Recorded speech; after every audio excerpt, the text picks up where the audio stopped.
Evo, what's happening? How you doing? Haven't seen you in a while, man. How's the concrete and asphalt seas treating you?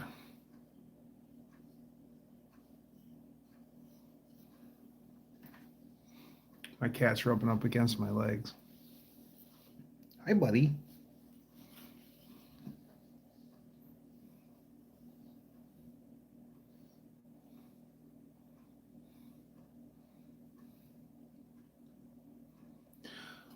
What is happening? Good. I'm doing all right. Doing all right. Getting stuff done. Winter's coming here in the great state of Michigan. Getting chores taken care of. Had the cab open on my Dodge D150 last year. Didn't put the steering column in, and I really wish I had because birds got in and had a party inside. Dougster savings time. Yep, that's right. I'm an hour behind schedule, aren't I?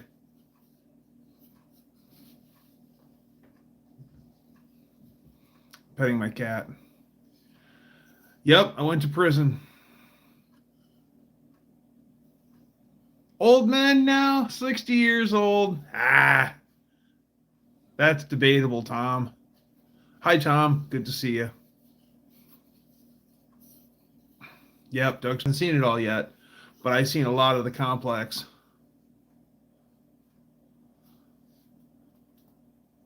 Oh, Danster's gonna be. Oh, Danster's gonna be 60 in about 4 months. Wow. And month and some change, I'm going to be 48. Yeah, it was really cool. Last time I was at Joliet Prison, we went through the powerhouse, which is in the center of the prison yard, and it's where the boiler is and all that other stuff. It's still got its big old smokestack. And, oh, you live about 10 minutes away from Joliet. Oh, no kidding. I probably drove by your house.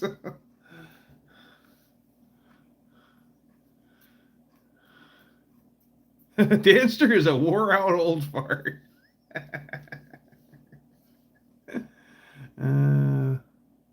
The audio keeps cutting in and out.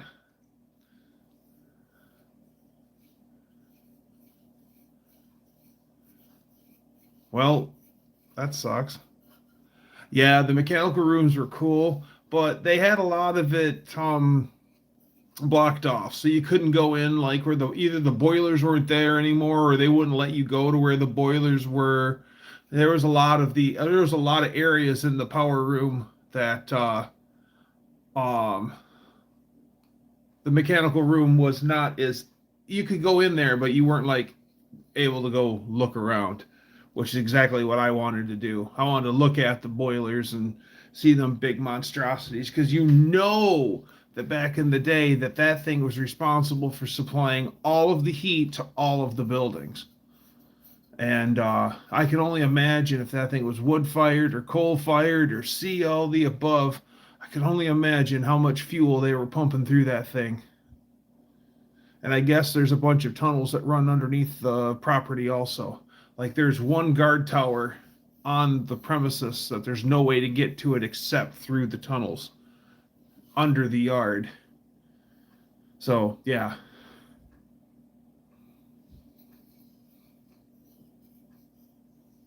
Well, I don't think it's used in that manner anymore, Danster.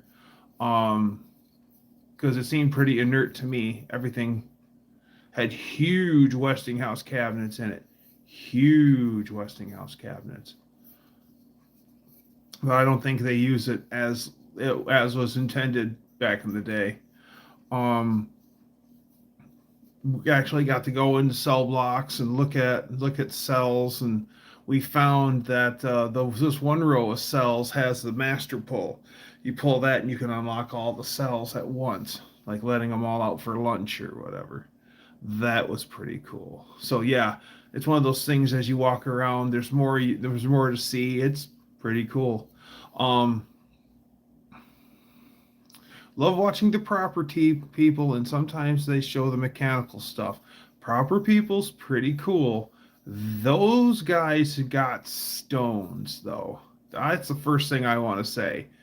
Those guys have got, was it Brian and Michael? Yeah, Brian and Michael. Those guys got some serious stones. They have gone across the globe and going to places, and they ran out of this power plant, and I mean, security was hot on their tail. It looked like something out of Cops, and those lucky little punks got away with it. Oh, oh God! I bet you the adrenaline rush on those guys. They could probably move a mountain with their pinky finger.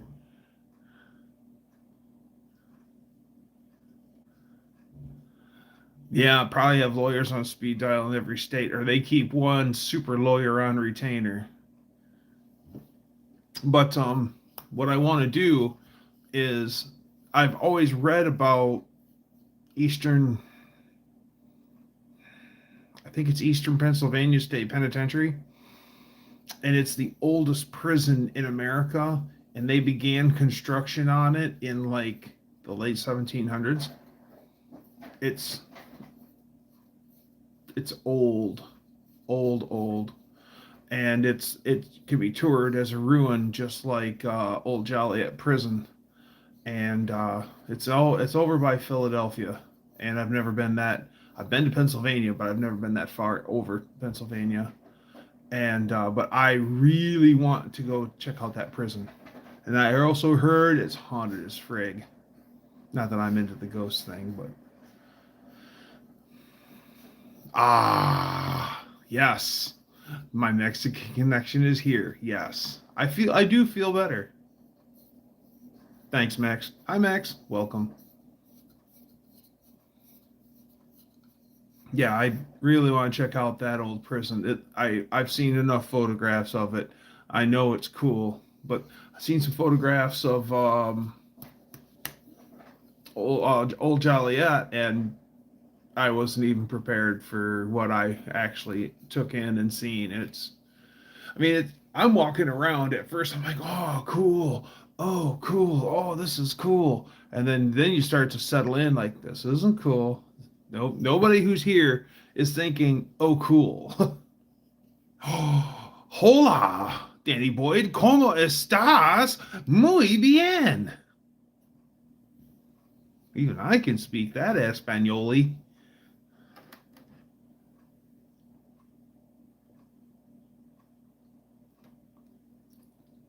Ah.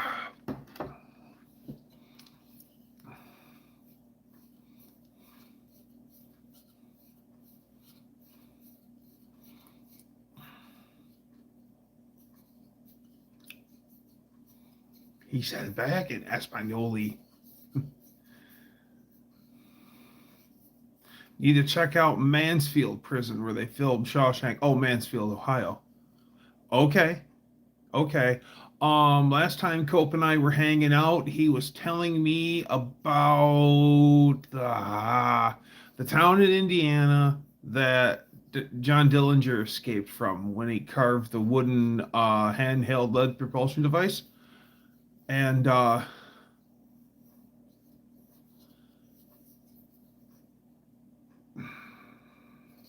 don't want that.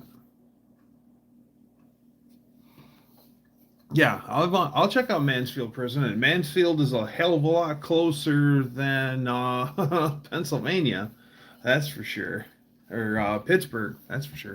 Because I think it's Greater Pittsburgh. There's a foolproof there's a foolproof way to get into prison. If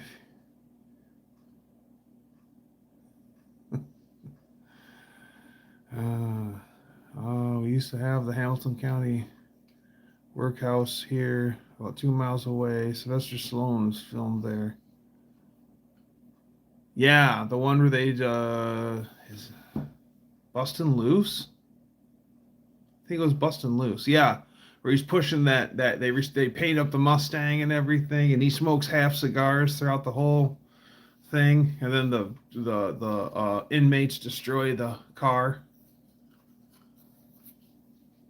all that work.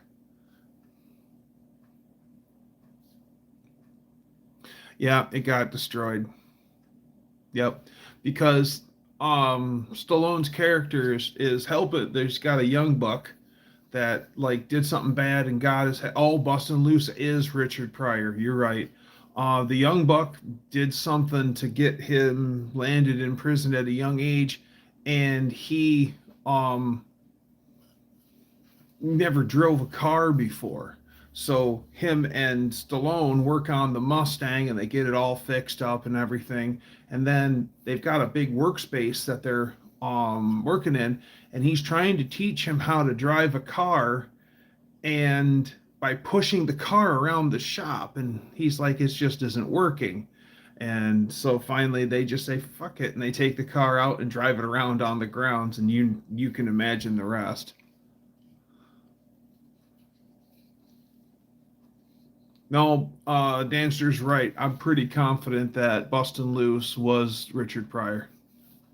Man, my cat is extra lovey tonight. Yeah, the inmates start to destroy the car after it was all lock up. Yup. They start destroying the car, and then the one bad guy prison inmate's got the horse emblem, and he's got it. I have the horse. Whichever which way but loose was Eastwood, and then the sequel I think was whichever which way you can, or something like that. What of the Eastwood hate movie?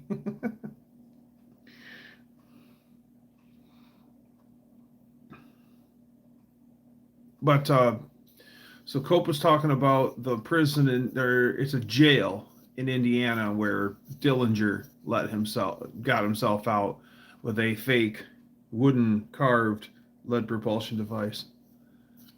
Any which way you can, yes. Any which way but loose, any which way you can, yes. You're right. I think you are right, at least. Oh, one finishes here. Hey, hey, hey. Oh, now he's biting me. That's always great.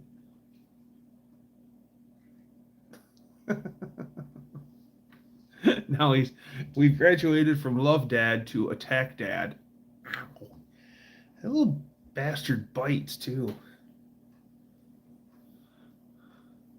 Chevy boy. Whoa! Shots fired! Shots fired! Can mods time out other mods?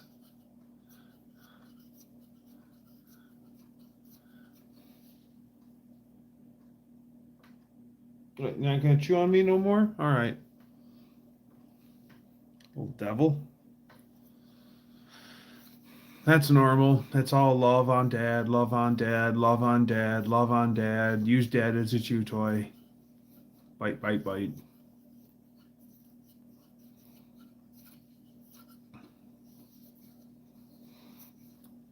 The county south or the county over from me, they have it'll pull that forward backwards. Oh yes, now I know. Yeah, he got like a C60 or a C30. I think it's a C60. What year's the C60 unfinished? We had a C60 when I worked at the asphalt company. Had a 396 in it. Was it 396? Yeah, 396. And it 8 passenger side heads.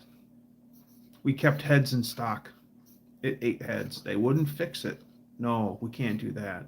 We just change the head and keep it running. And that'll warp ahead in the same spot it always warped ahead, and we just swap another one on.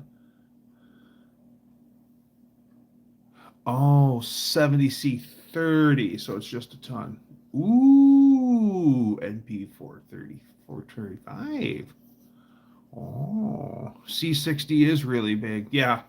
Um, I was driving, it was blue and white, and it was so old of a C60 that if you're familiar with big rig brakes, there's the cams, and the cams is what activates the brake shoes to go, well, actually, it goes like this to activate the brake shoes. Well, it was so old of a system, it didn't have the S cam, it had a V cam in it. And those things were known to lock up very easily. And I we were plowing at a defense contract, and I was sent out to. I think I was headed home, and the highway's a mess, and I'm going down.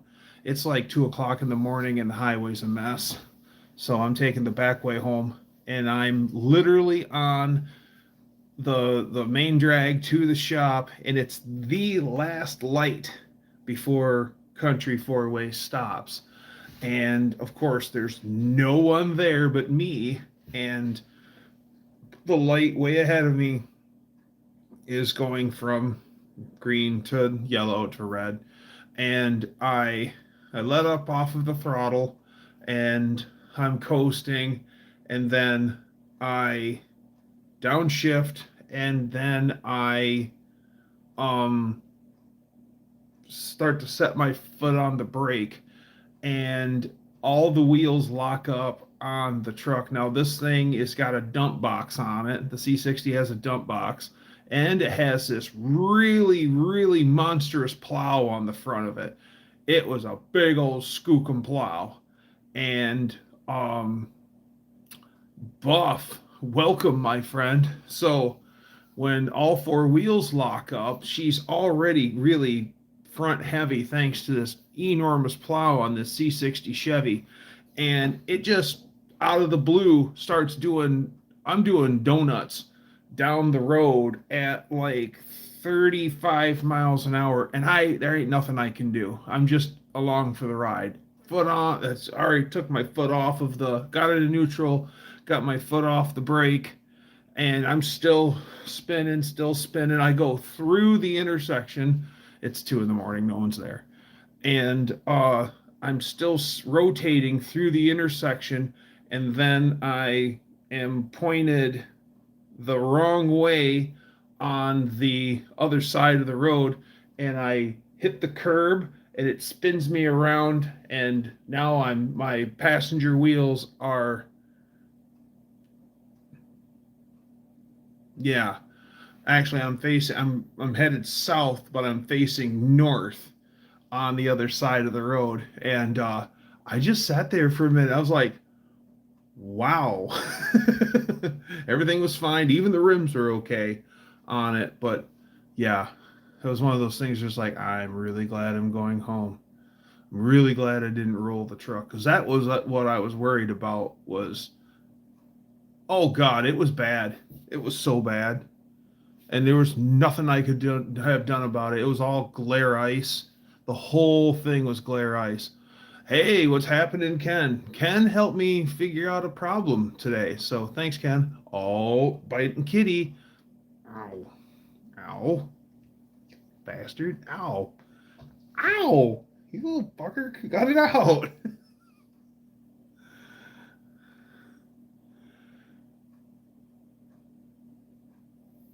Patrick, welcome, my friend. Welcome.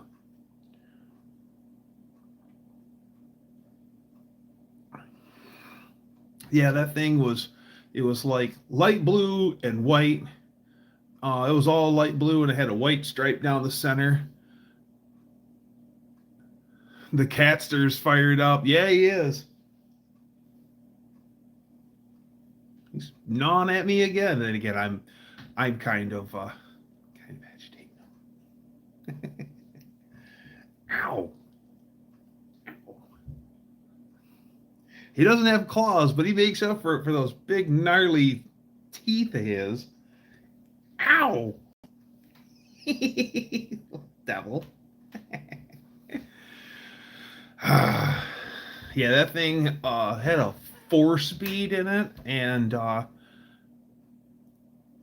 it's dark. It's 4:30 now. It's dark. It gets dark. Um, I got out of work at noon today, and then I came straight home and I got to work on the yard because we got to pick up leaves. And Ma, welcome. And so I got home, went straight to work, got the tractor and the leaf sweeper out, and I got all of the leaves taken in from the front yard and the backyard, but it was way too windy to burn them up today. So I've got a heck of a leaf pile behind the house. Heck of a leaf pile. And so when it's not as windy, I'm going to torch those. And how I roll is I'm bleeding. Okay. I guess my cat loves me. Bleeding. And that just. So, yeah, later this week, I'm going to be torching those things up. And yeah, that's going to be a good hot fire. Because I got a special patented process. Not a lot of smoke comes off of that pile. I got a good hot fire. There are times when I got to take heat breaks back from the leaf pile because it gets that hot. I'm not understanding why you guys turn back the clock 1 hour before the lives are 1 hour early later for me. Sorry, it's the government and all their goofy ideas, Max. I'm sorry that it happens like that, Max. Had to clean the trash can because oh, it's bad enough dealing with your own, nonetheless dealing with somebody else's.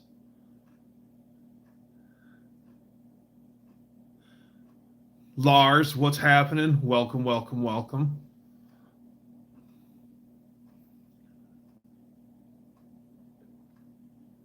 Yeah, one of the best things that me and Lady Dougster bought for taking in the leaves is a leaf sweeper, self-propelled, so you just tow it behind the lawn tractor, and then it is, gosh, it is the best thing since sliced bread, guys. It's so nice. You just do a hot lap around the yard, it fills up, you run back to the fire pit, pull the handle, it dumps the load out, and then log her back into place, and away you go. It's really nice. The last time we did all this, Lady Dougster was taken in. Does nothing special. Welcome.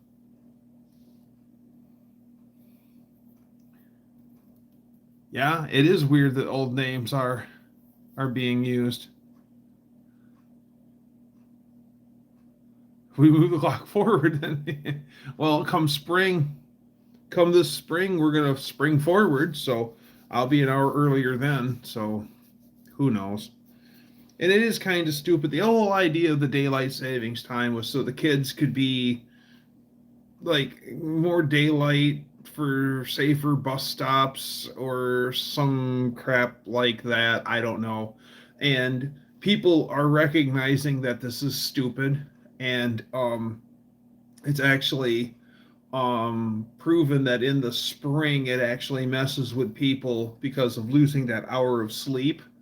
Technically, it messes with people medically. So, of course, our great government, they recognize the fact that it needs to change. But of course, do you stick with the summer schedule or do you stick with the winter schedule? So now they're in gridlock and they're all firmly seated. So it's sad that both parties agree this is what needs to happen, but still there's a detail that they have to be all in cahoots about. One's for this and the other's for this. So nothing's gonna get done, of course. I just compromise, add or subtract.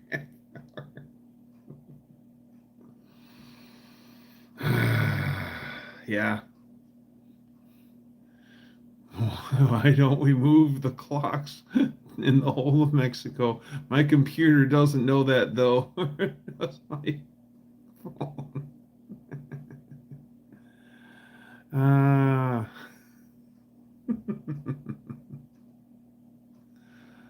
uh, Yeah, for what Ken was talking about is I got the small block brake master cylinder out I say whatever time sunrise at 6 a.m. rise and shine and all. Yeah, it now it's getting, that's why I made sure to come home and get to work and get as much work done, is because it gets now it gets dark at 7 o'clock and it's gonna get worse. Come winter time, by 5:30, it's dark. Yeah, Tom, time flies when you're having fun. Go to metric time, millidays. 1,000 millidays in a day, noon would be 500.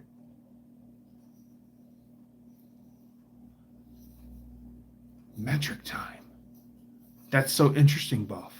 Still need to reset the clock in the Mustang. Hopefully, I'll be working on it tomorrow. Oh, Dan, I remember you saying that you got the most of the exhaust hung on the Yoda. Good for you.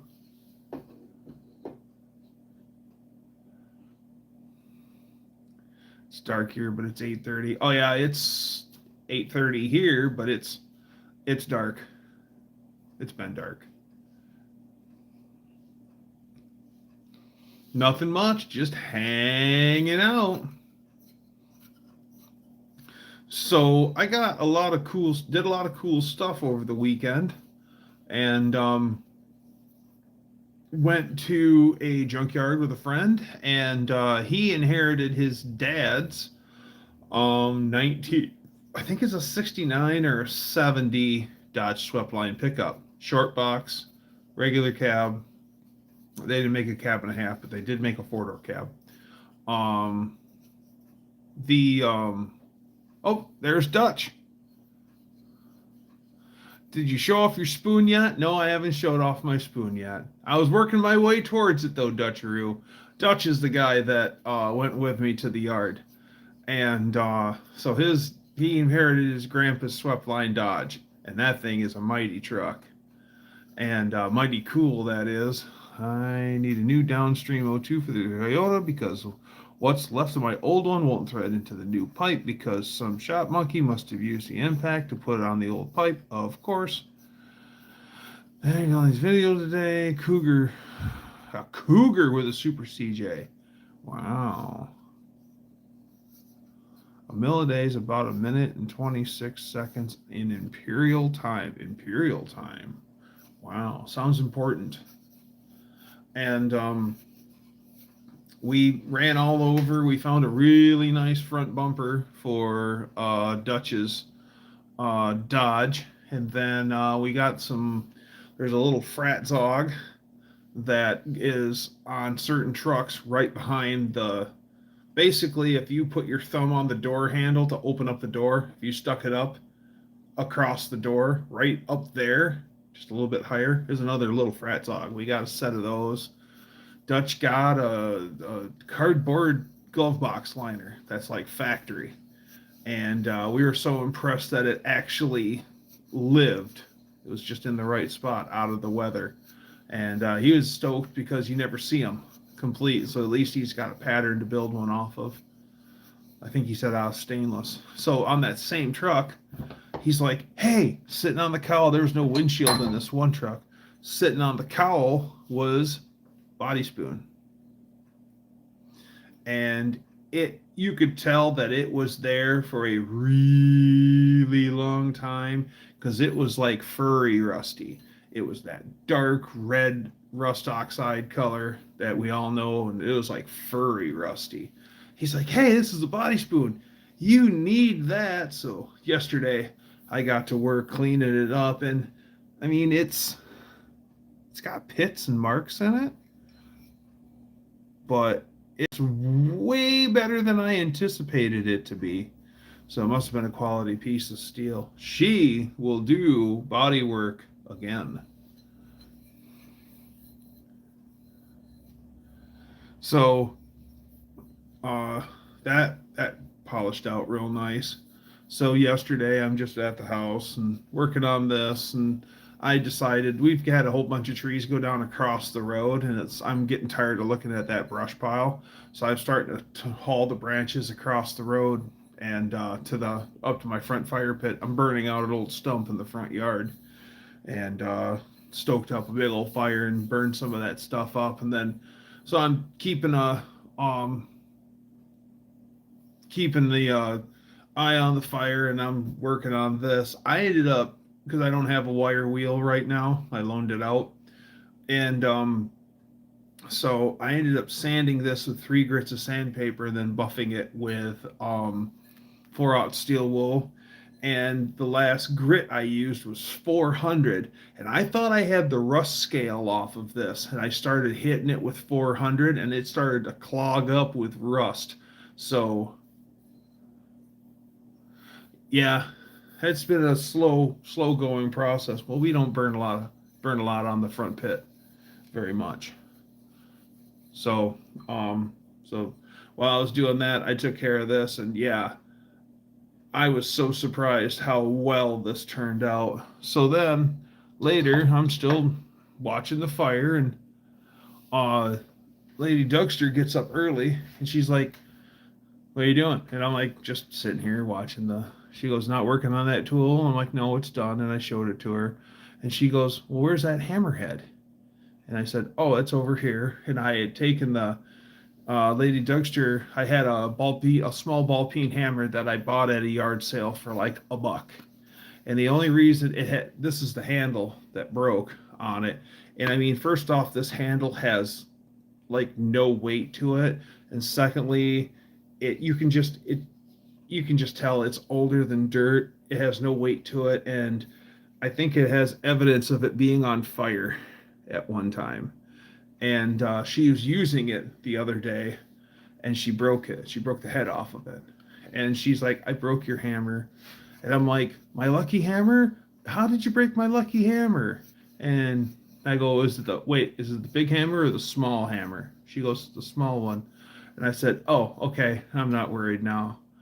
Um, Broke your damn rig. Well, don't break your tools, Dan. You don't get work done with broken tools. So I'm like, "Oh, I'm not surprised you broke that, and it's okay. That thing needed a handle anyway." So I tore it all apart, and I put the hammerhead and the little wedge that goes in the top in a Ziploc bag. "Where's the hammerhead at?" "Oh, it's over here." I hand it to her, and she goes in the house, and she pulls out a wooden handle. We used to throw tomahawks, kind of competitively, like not for anything real, but just for fun, just amongst the group. We would do tomahawk throwing, and when I was doing the rendezvous stuff heavily, and then so she had a couple tomahawk handles. There we go. I can talk. And left over from hers because she gave up before I did. And so she gives me one of the tomahawk handles, and it was too long, but I cleaned and de-rusted the hammer head, ball peen handle, and put a whole new handle on it. She's good to go. And so, yeah, so not only did I resurrect that body spoon, I also resurrected the handle. And the hammer head was made by the M. Cheney Corporation, tool steel guaranteed, Little Falls, New York, USA. That's what it says. Focus. You're not going to do it. Well, anyways, that's what it says there. It's made in USA, and it rings really good. So cleaned up nice, and the hammer handle turned out nice. So heck yeah, got a lot done. So Dutch and I are running around the yard, and we got a limited amount of time because they close at 1 o'clock on Saturday. And do you blame them? They want to get home and start their weekend. And so we're trying to run around and get all our stuff done, which we did. And then I quick run into the back because there was a Dodge 4-door that I wanted to look at. And because I had seen it the last time we were there, it has this really cool Fratzog on the grill. And of course, I thought the car was in way better shape than it really is. So I'm all hopeful, like maybe I'll get the whole car because it's a forward look Dodge. It's a 62 or a 63 Dodge Custom 880 four door, and it has a big block in it, probably a 361. But I went out and I looked at it, and I'm like, oh yeah, this thing's done. And the grill was a little damaged anyway, but nonetheless. Now this is my hand, and this is the size of the Fratzog. So this, yeah, it's the right way up. This was in the center of the grill, and it actually stands away, so it looks real three-dimensional in that custom 880 grill. And yeah, I bought that. Hell yeah, I bought that. This thing's cool. My favorite hammer splitters handle the other day. Bought a hammer at Tractor Supply, and I was 10. It's seen some use. I guess it has. Dutch, I guess it has.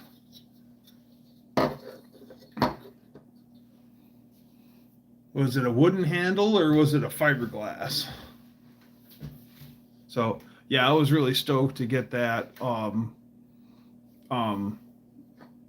Fratzog off of that car. I had never seen one, but they only put it on 2 years of car. It's an Eliminator wooden handle. Okay. Should get a good hardwood handle for it at the farm store. Some marker lights. Yeah, I like the wooden handles better than the fiberglass ones, because when the wooden handles break, you get splinters, but they don't bury themselves into you and make you itch.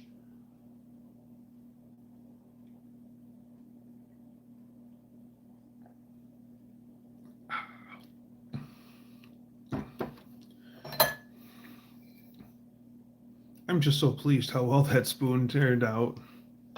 I did not have faith. I really didn't. I was just like, this may be for nothing, but here it goes. So imagine my surprise.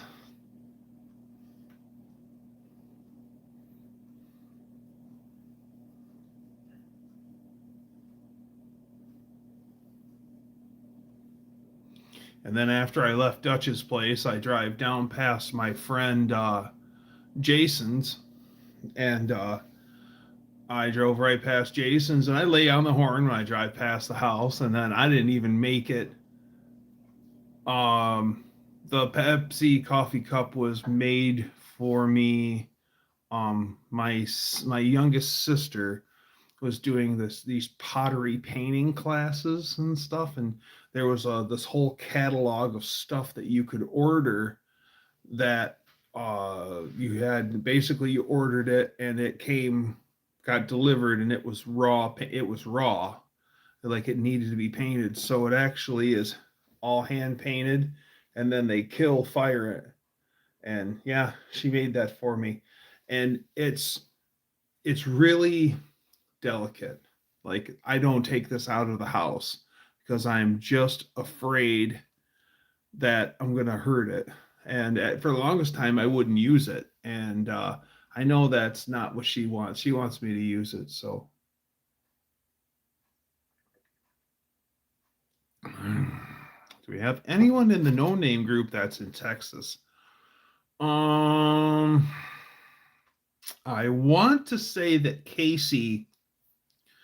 I want to say Casey from Jack Stands and Cinder Blocks is from Texas. Yeah. I think he's from Texas.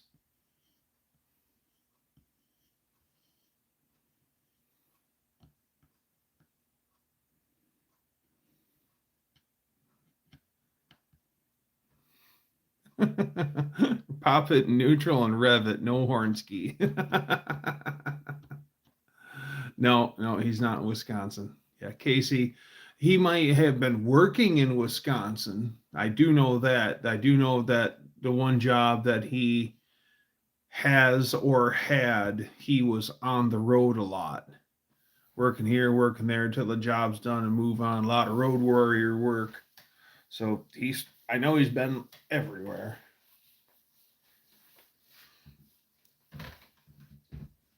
Thank you, Patrick.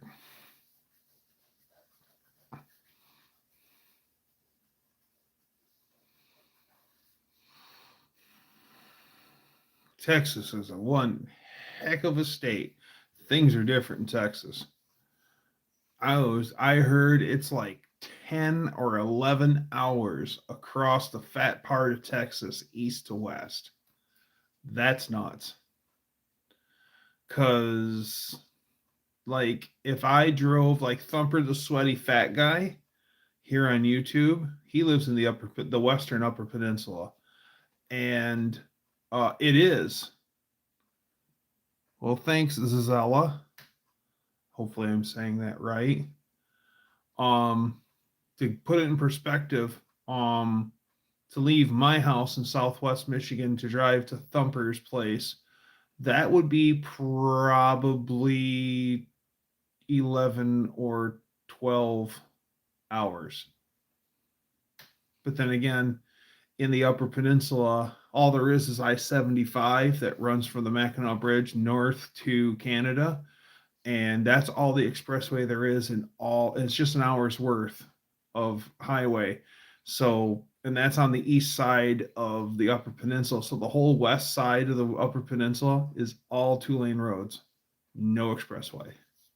So that's another reason why it'll take me so long. But yeah, I live in North Texas, in Dallas, Fort Worth.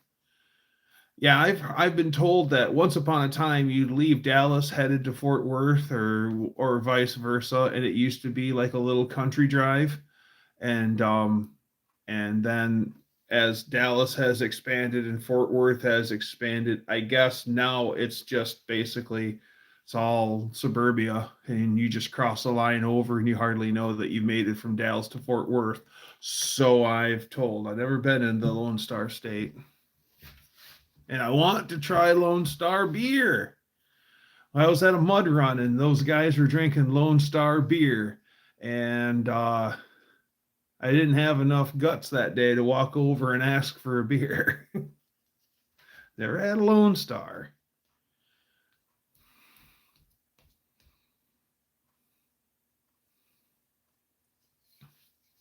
Yeah. My friend lived in Texas for a while before he moved back home. He was telling me, trying to find someone to look at Zazella's 2016 Jeep. The shop wants to replace damn near all the suspension parts for $4,500. Are they at least going to give you a smooch? From downtown Dallas to downtown Fort Worth takes about 45 minutes. Okay. That is quite okay. Didn't Arnie Cunningham drink Lone Star? I don't know.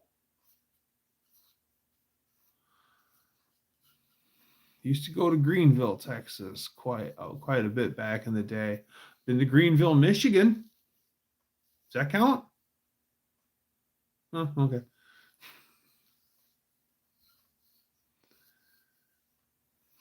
Yeah, someday I want to check out Texas.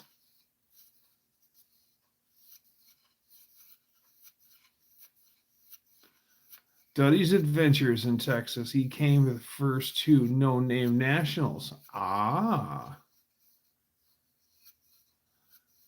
I ain't never been to Texas either. I dated a lady from Texas for a little while, and she served me one evening. We had to watch her Cowboys play. That was first off. It was time to watch football, and we watched the Cowboys.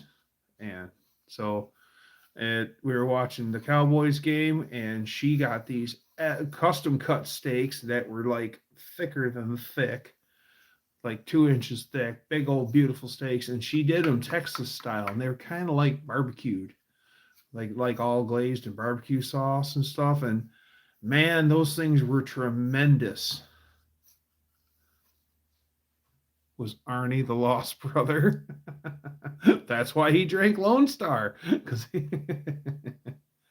hey, Crash, good to see you. I have a few coasters in Texas I need to ride. That's right, Turbo Tom.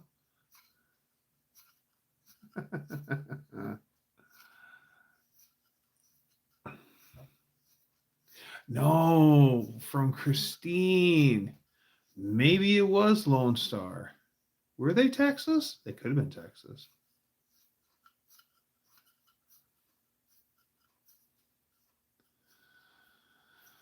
I am disabled and this is my only car. It's not going to take me a while to save that kind. Unless did you hit something and really mess it up somehow?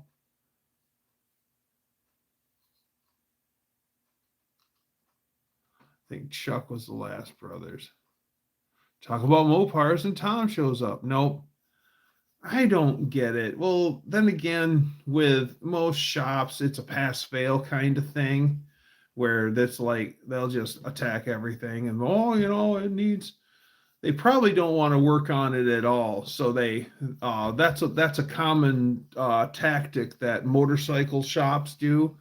They only want to service 10-year old or younger machines.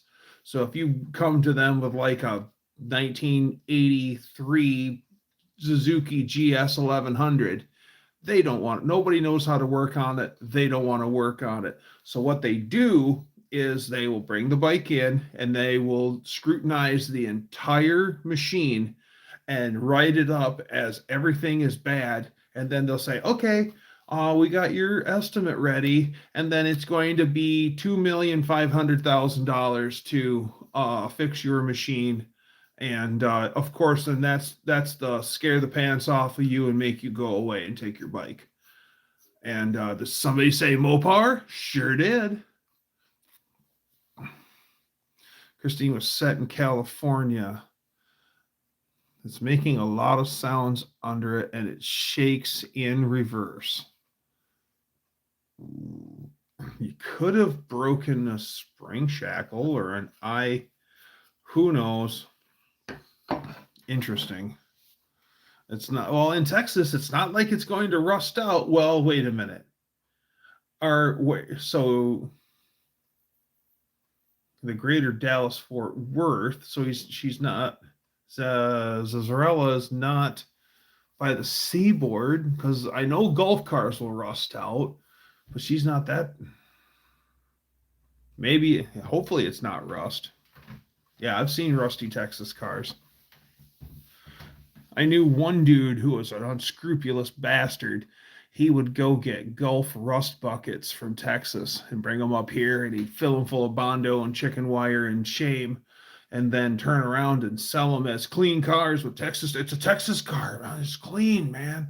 Texas car. And show them the Texas title. It's just like, man, you are not cool. You are so not cool.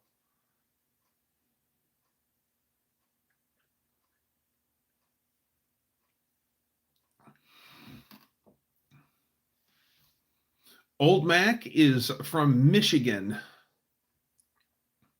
Looked up all the parts at O'Reilly. Full price total is $1,650. The shop quoted $2,400.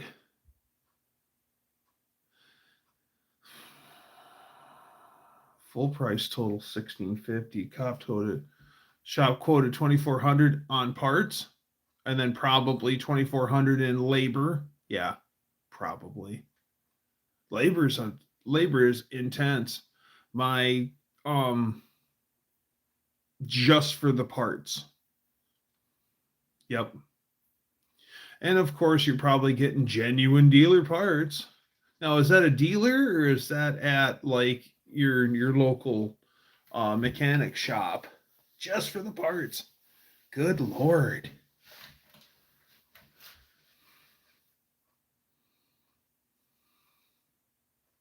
Yeah, I'd say, yeah. Brakes plus. Brake shop.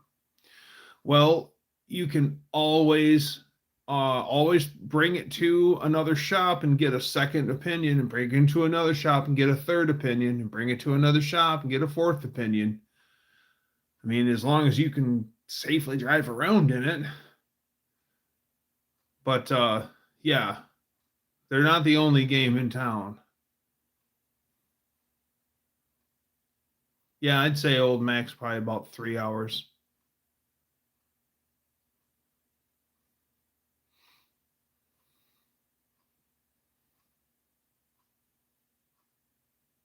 What kind of Jeep? Get your parts if it needs them. Exactly. Because a lot of those places, and it being a brake shop, yeah, yeah, they're probably hoping that you'll be like, oh yeah, do it. Yeah, if it needs them, yeah. What kind of car is it? It sounds like the dog bone mount if it's front wheel drive. Noise. I think it's a Jeep. It shakes in reverse. I'll say a tranny mount. The outer tie rods, struts all around, all motor mounts, and sway bar lengths.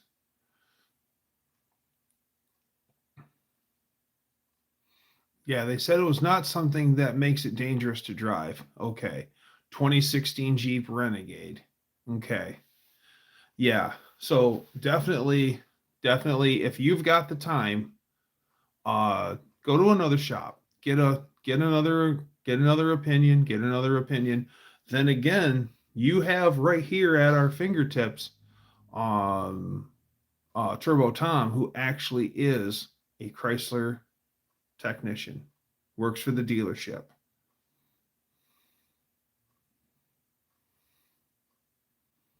Does it Shakespeare in first gear?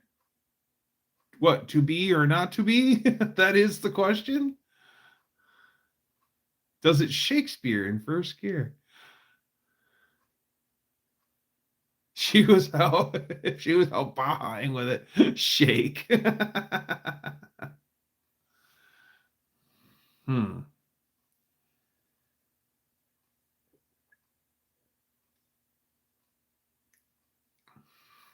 Many years ago, my friend had a full size Ford Bronco. I think it was like a 79 or an 80. And he something was wrong with the brakes. Like actually, something went wrong on the brakes on this main drag of a street. Everything that's cool is on this street. It's called 28th Street. And in my area, that's like if it's happening, it's on that street. And it runs like 12 miles across town. And it's just like all the new restaurants will be on somewhere on 28th Street. Used to be a movie theater on 28th Street. Like that was the place where everyone went. Well, on 28th Street, he was driving down and his brakes goofed up, and there just happened to be, the friendly neighborhood muffler and brake shop.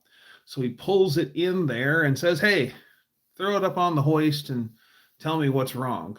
And so they throw it up on the hoist and they come up and they tell him that his brakes are bad and that the vehicle's too dangerous to drive and they legally cannot let him leave in that vehicle and he has no choice to have it stay there and them fix it and or have it towed out of here.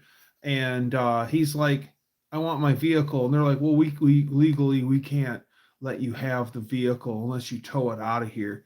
And so he calls my friend Crazy Charlie, and me and Crazy Charlie are sitting around, and he goes, oh,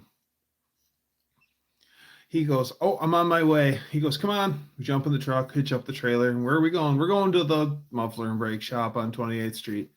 And we get up there, and his Bronco's still up on the hoist, and we pull up with the truck and trailer, and then he goes up and he talks to him, and he's like, I'm here to tow the Bronco. And so he tells our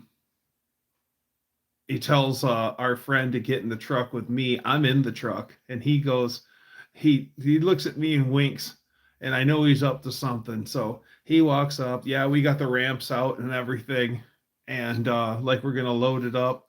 he gets the key. They lower it off the lowers it off. They lower it off of the hoist and hand him the keys, and he backs out of the bay, and he goes and lines up with the trailer, and I'm out there like I'm gonna guide him on, and he goes and he turns to a little bit to the left and pulls up alongside me. He goes, "I'll see you at the house," and away he goes. I throw the ramps in the back of the back under the trailer, and away I go. And our friend's like, "I can't believe he did that." I'm like, "This is crazy. This is standard Crazy Charlie all the way."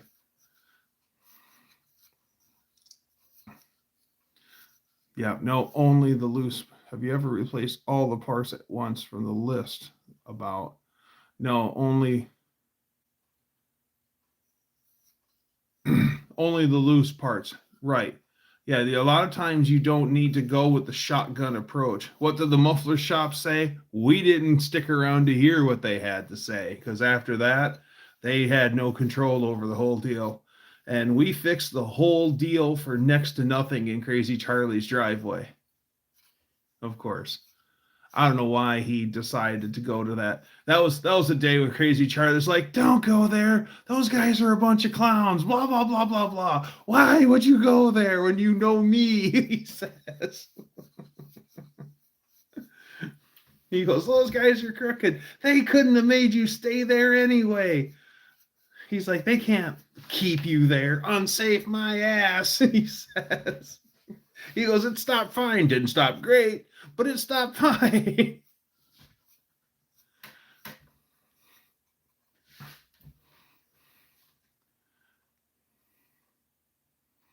Oh, the popping noise sway bar links. That's exactly what it is. Yeah, hit the right. Yeah, yeah. If the wheel goes up and the sway bar hits the sway bar link, or the sway bar link hits the lower control arm or whatever, yeah, that would make a popping noise. Yeah, that won't affect alignment. It'll make your vehicle handle a hell of a lot better. Yeah. Yeah, I don't try not to fire the parts cannon, I think is what Turbo Tom's trying to say. Only replace what you need to replace. A lot of people just are quick to fire the parts cannon. Just start throwing parts at it. Stop and get a couple more estimates. Don't tell the other shops you already have estimates. Yes, I agree, from other shops. And keep looking for someone near you. Yes. Like it's doing when I hit bumps. You know what? I think Tom just hit the nail on the head. Yeah, I just need some sway bar end links. Yeah, some shops are just like they'll inspect something and they'll just go over the top. And of course, oh, that's no good. No, it needs shocks and two tires and whatever else we can soak you for because we want the work.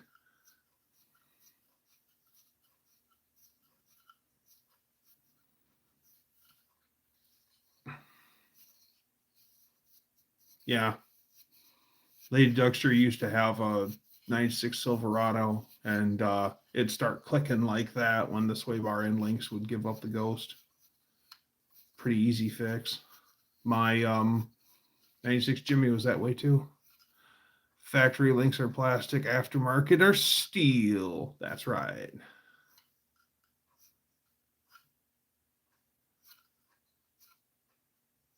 $25 sway bar end links. What, in an hour labor? Yeah, depending. Well, yeah, an hour labor.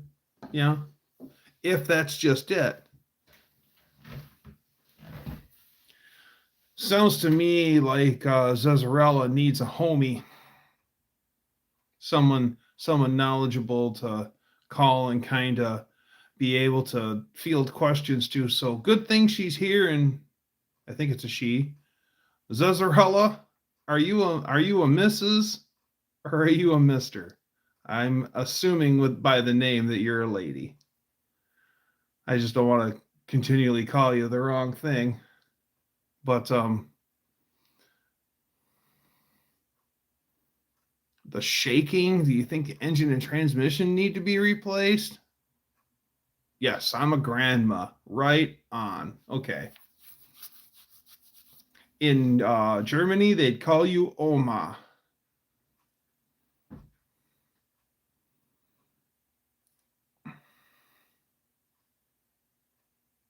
No, the mounts. Only if they're bad. Have the right people will let you ask about those.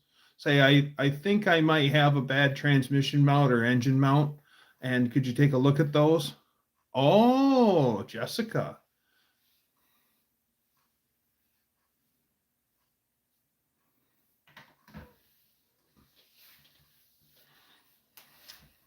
So Jessica has her own Allman Brothers song with no words.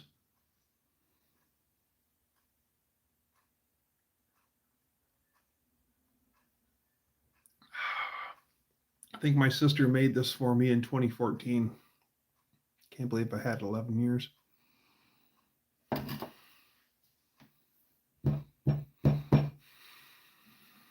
Yeah, a good mechanic that's honest will tell you, oh, the tranny mount's fine, or transmission mount is fine, engine mounts are fine, or no, those need to be replaced, or whatever. Because a lot of times, all an engine mount really is just a piece of rubber, squishy rubber. Then you got a metal bracket and a metal bracket, and they're glued to that piece of squishy rubber, and then one side bolts to the frame, the other side bolts to the engine, and that's as it does its normal thing. That's kind of the cushion behind it, and sometimes the glue gives out and they delaminate, and then only shakes in reverse. Let's start with the trans mount. Is it front wheel drive? I had a bad motor mount on my, now this is a front drive. This is a front drive 91 Volkswagen Jetta, but I had a bad rear motor mount. And in reverse, when you back up, you could feel the whole drive line tilt forward as you were backing up. Yeah, they said the rubber was going bad. Yes. Okay, then yes, that would be a good idea to change those.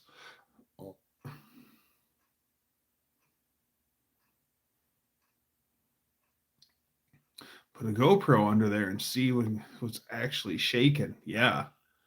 Yeah, the rubber was going bad. Okay, I could see that. And all the extreme, and then plus the extreme heat of Texas, I'm sure rubber parts are not very happy down in Texas. With it just being hotter than blue blazes down there in the summer.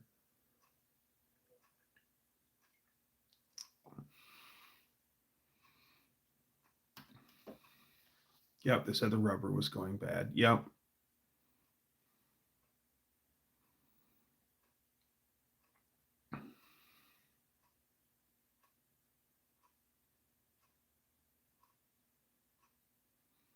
Especially on the driver's side, motor mount is usually the one that gets the most abuse, because when you take off and accelerate, if the engine sits like the fan points frontwards, it pulls up like this, and the whole engine rocks like this as you take off, tilting towards the passenger side.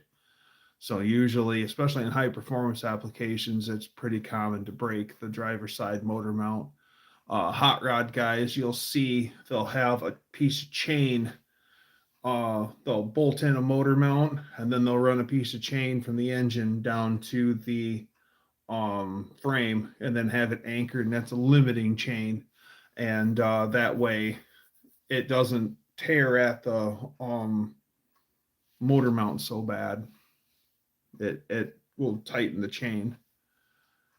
I'm still very skeptical of shops. They can say the rubber is bad. Yes, they can say the rubber is bad. Yes, that's once again, we got to talk to, yeah, we got to get second opinions, third opinions, fourth opinions. Yes. And try to do business. Don't just open up the phone book and say, I want that shop. actually look at Google reviews and stuff and actually figure out who are the better shops.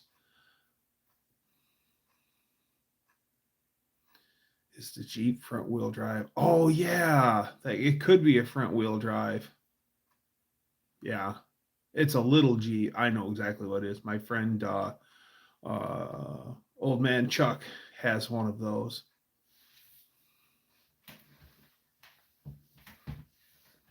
Okay, it's a little Jeep. It's a cute Jeep. There is a guy I know, Tim. He has one of the diesel Jeep Liberties, and that thing is a little mileage master. And those things didn't sell for crap. I only think I've seen, I think I've only seen like four um, diesel Jeep Liberties, and one of them was at our local Chrysler dealer, and they had it out front, and they had in big orange letters across the windshield, diesel.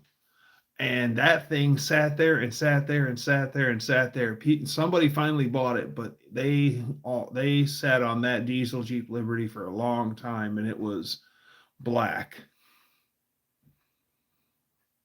But my friend Tim's diesel Jeep Liberty was silver, light silver, like German silver, and he drove an insane distance to and from work every day. So he had a really good job. He just had a hell of a commute, and he's like, that diesel Jeep Liberty was just the cat's pajamas, and he worked for. He didn't work for Chrysler Corporation. I'll just put it at that. He worked for an auto manufacturer, but not Chrysler Corporation. Look up all the parts, but 2016 is too new of a vehicle for me. My van is a 2003. Yeah, 2016. 2016 is newer than anything we have in the fleet.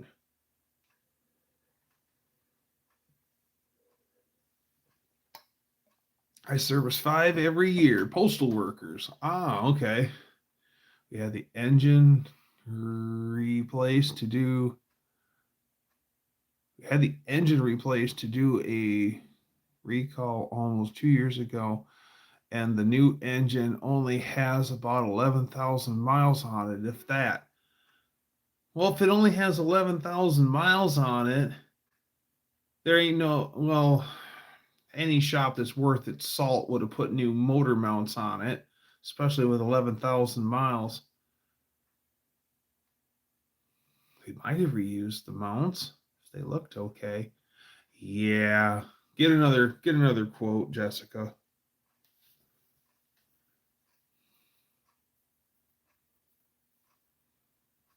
Wow, an engine.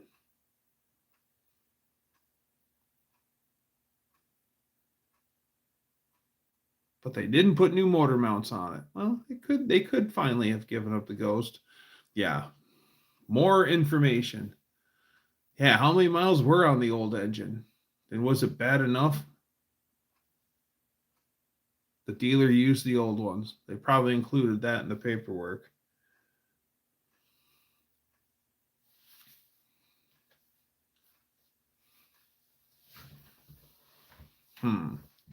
So 80,000 plus. So we're talking like 100,000 miles on a motor mount. So the dealer reused it. 11,000 miles. And it's not like it was in the UV light, even though it is hotter than sin in Texas, but it's under hood. I don't know. Ooh, good point, Danster.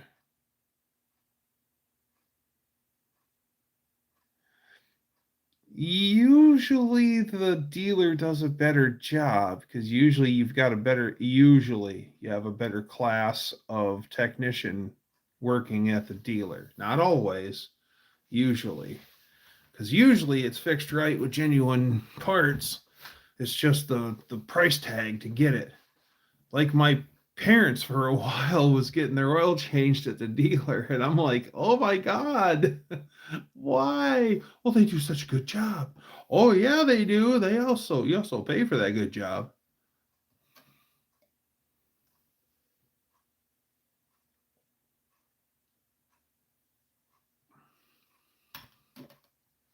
Ginger, hello. Good to see you. Welcome.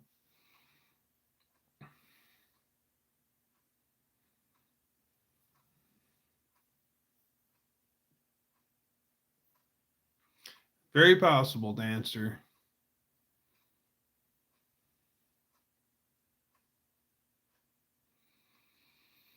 Hmm.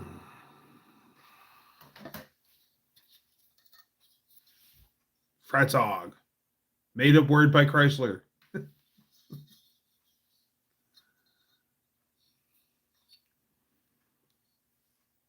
Always good to see everyone here.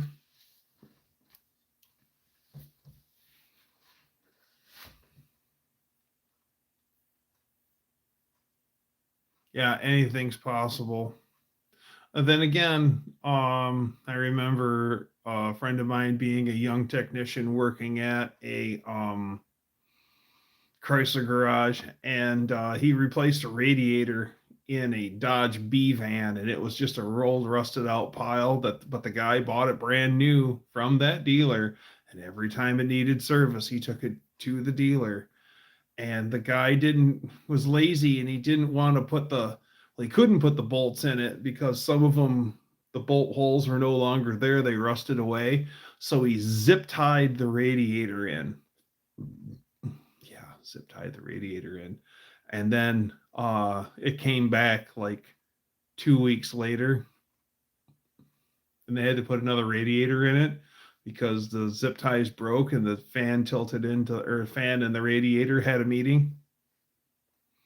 Yeah, good job.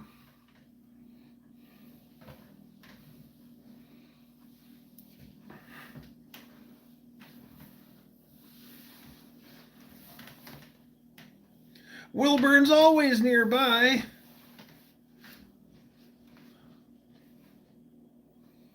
Yeah, well, it's just like anything else. Crazy Charlie has a bunch of quotable quotes, and one of my favorites from Crazy Charlie is this one: do it nice or do it twice. And there's a lot of truth behind that. Is it dangerous? No, it's not dangerous, but the fan will just mark up and just goof up the radiator. It's not like it's not like unsafe to drive, but it's not fun. Ask him if we can have someone in the Dallas Fort Worth area that can look at a Jeep. Yeah. No, it sounds a lot worse than it really is, Jessica.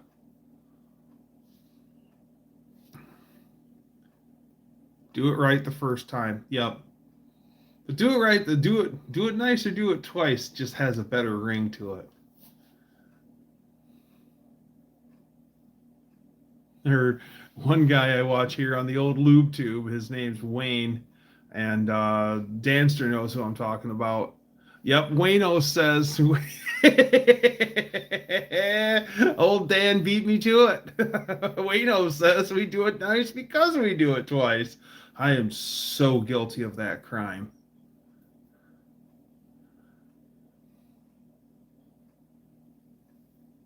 Yeah, it rhymes. It really does.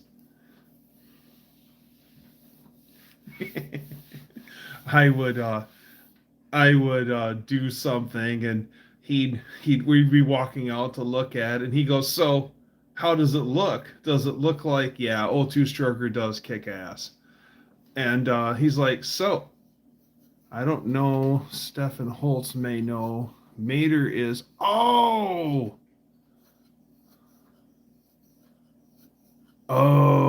the Gray Bar Hotel.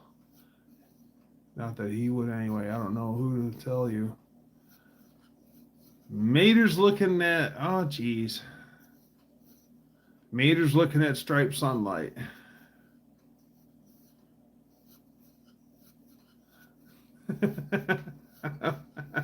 Fix it again, Tony. Boy, they lived up to that one. Even these Fiats are still fix it again, Tony.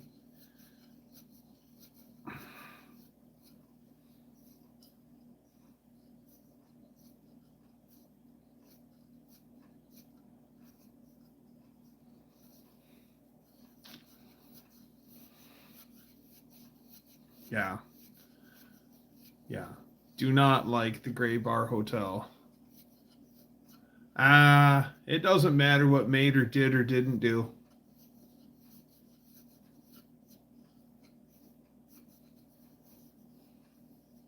That so sucks. There's a guy that I grew up with over the years. He always lived nearby, and he was always, him and his brothers were always just wild. And they were, whatever was going down, it seemed like those boys were always part of it. And juvenile detention centers, in and out, in and out, in and out, and then jail. I cannot tell you how jail and prison. And either they're in one or the other. And then all of a sudden, he'll be out. I'll run into him again. And it's just like old times. It's like nothing's ever really changed. He's still the same guy, and everything. And then, but it's always the same. He'll be out and he'll be trying to get a job and get his life back together. And he always violates, and back to the Hooskow he goes, jail or prison. And it's so sad. It's a pattern. It's almost to the point where you just need to hang a sign around his neck that says just visiting, just visiting. It's really sad. I think he spent more of his life behind bars than he actually has outside.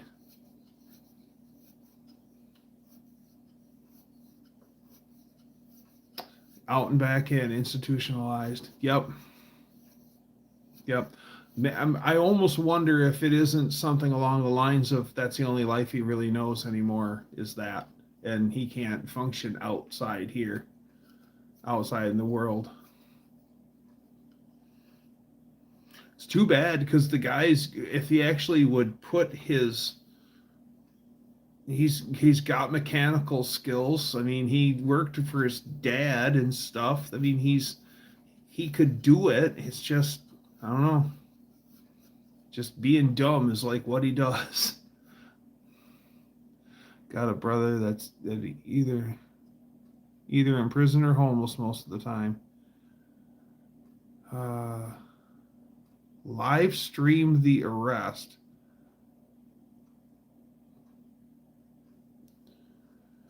Was for, I think was related.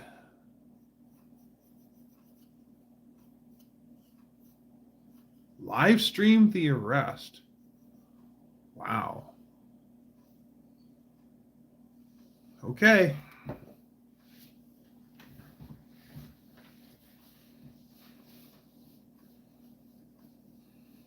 Wow. Wow. I mean, I can be a cantankerous SOB when I want to be, but I ain't never going to be that cantankerous.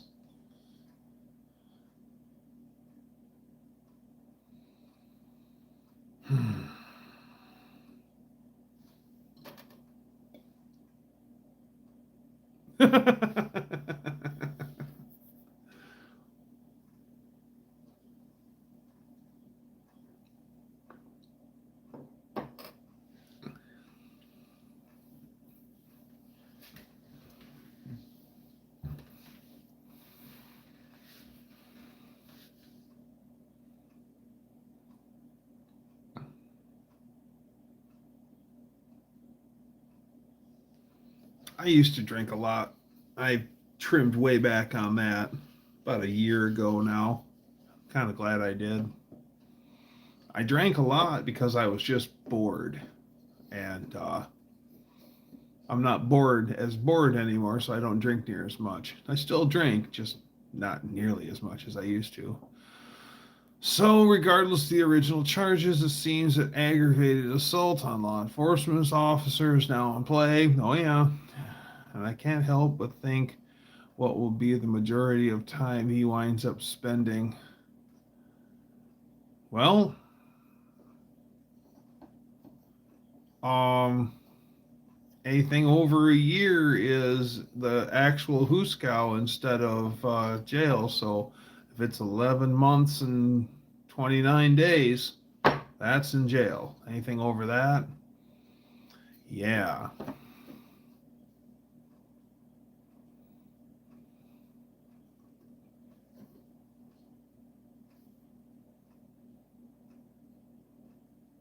That's right.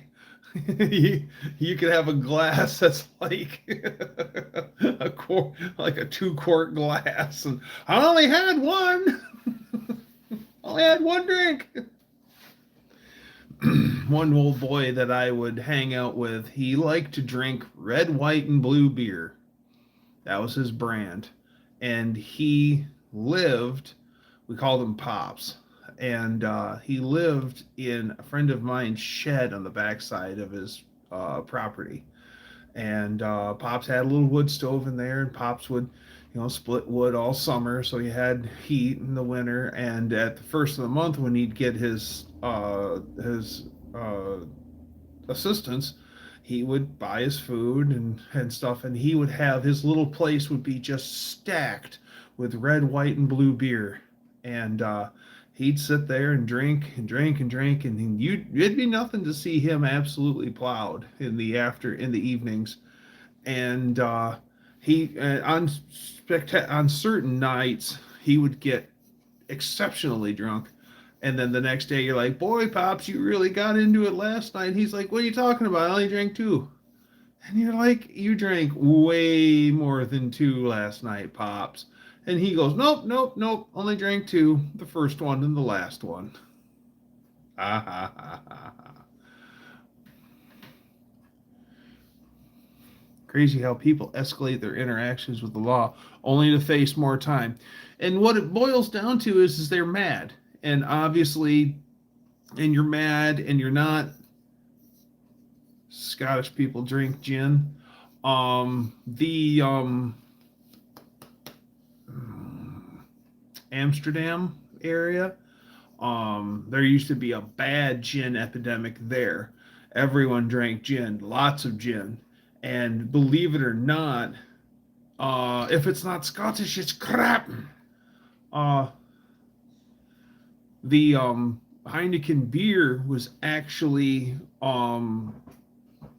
invented or brought around to combat alcoholism.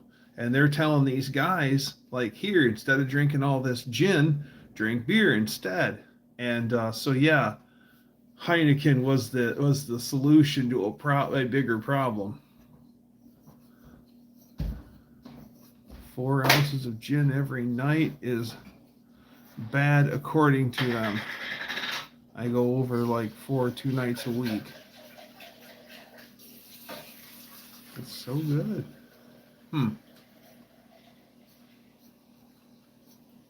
I don't think I've ever drank gin straight. I have had gin and tonic on a hot summer's day. Tasty. Makes you think of freshener trees, the pine scented freshener trees.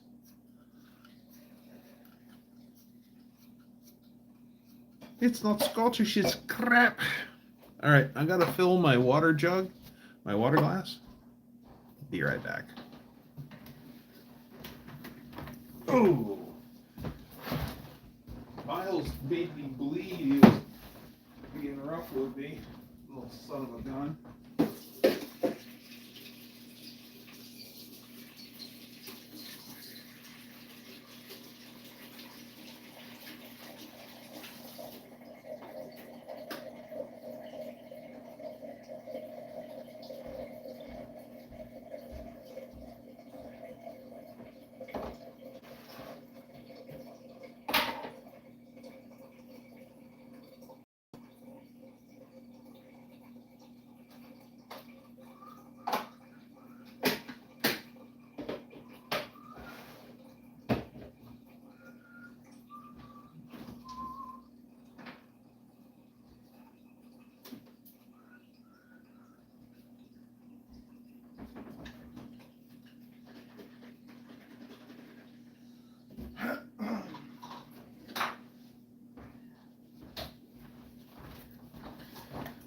right, I'm back. Sorry to keep everyone waiting. Refreshment waits for no man. Gin is English, though. Scots drink whiskey because the Irish have the key. The key. You think that the Scottish would drink Scotch. I remember a crossover episode of Cheers, Danster. I remember a crossover episode of like Star Trek: The Next Generation and original Star Trek, and they somehow find Scotty, and he's the old guy, and my dad is Scottish, and he drank whiskey and gin. Okay. And he's trying to get Scotty's trying to get used to the new ways of doing things, and it's not his way. And he says, "I need a drink," and he goes down to the bar, and bartender throws a napkin down in front of him. "What'd you like, sir?" And he's like, "Scotch." And he pours him scotch, and he's like, "Thank you, lad." And he takes a sip, and he puts it down, and he looks at the bartender, and he says, "I don't know what this is, but this is not Scotch."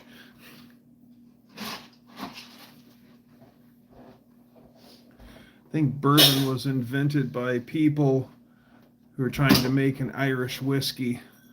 Bourbon is like cognac. It's made in a special spot, and it's like in Kentucky. And what makes bourbon is the water source, believe it or not. And it's the limestone in the water that makes bourbon.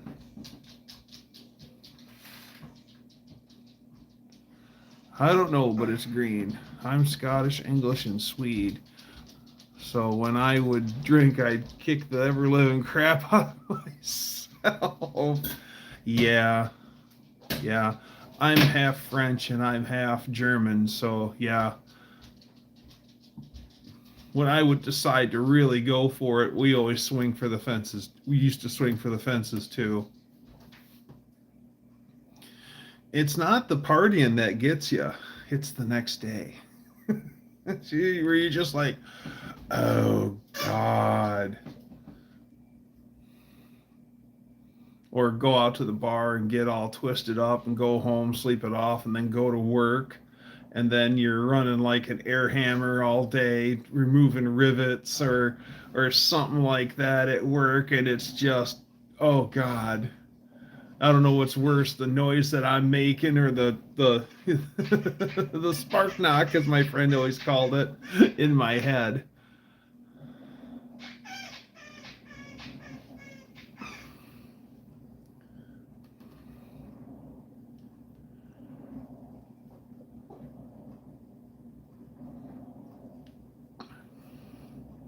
It's pretty sad when you start to think about the night before and you're like, well, we went here and I drank this much, and then before we even went there I already had this much to drink, and then we went to that one party after all that and had that much to drink, and then you're actually going, holy crap, I had a lot to...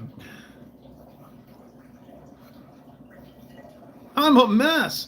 Holy wow.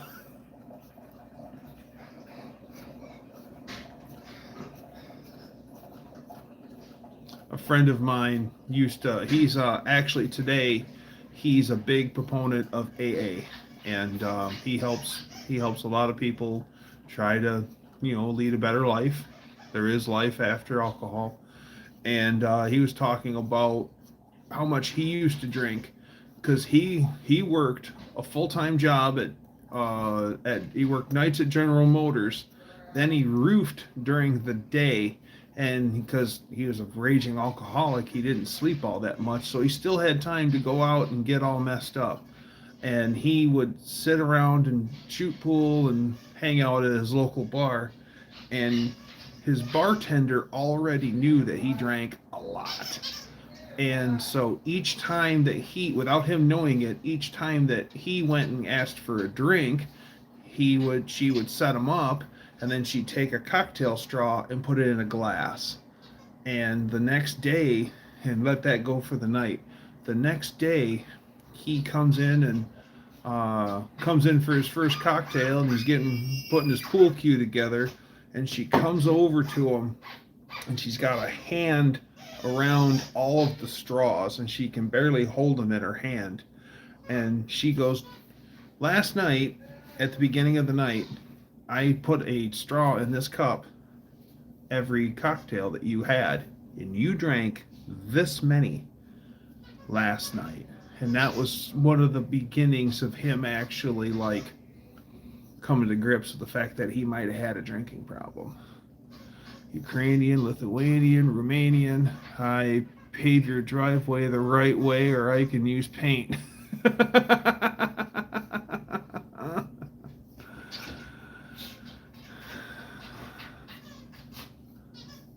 I don't know. I'm too drunk to be hungover. Ask me after lunch. Yeah. I worked at a steel shop for a while, and I would load the steel haulers. I'd load the covered wagons with finished steel ready to be delivered, and it was staggering. Well, first off, a lot of the guys that I worked with had prison numbers. I was like, out of like 40 guys that worked there, I think me and like 4 other guys. Oh yeah, yeah. Well, she's all happy. She's playing with her toy with her mom. And me and like 4 or 5 guys were the only guys there that didn't have a prison number. And so, not that that means anything, you know, ex-cons have to work too, but a great bunch of guys, you know. But the other problem is how much people drank there on the job. We had one guy, he was running the shear, and this thing was an enormous shear. He could cut like 6 feet pieces. He could shear like 6 feet pieces. And he wouldn't drink for the first 4 hours of his shift, and then he'd go out for lunch, and then he would come back with a half gallon of OJ and a pint of vodka, and that was his lunch. And then so he'd be the rest of the night running the shear with his bottle of jug of OJ, his half gallon of OJ, every day. He would be like drunk, smell it drunk by the end of the shift. And then he's going to go to the bar. And that was one of them.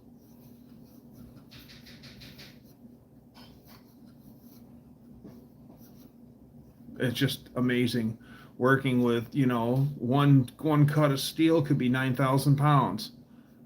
And just, okay.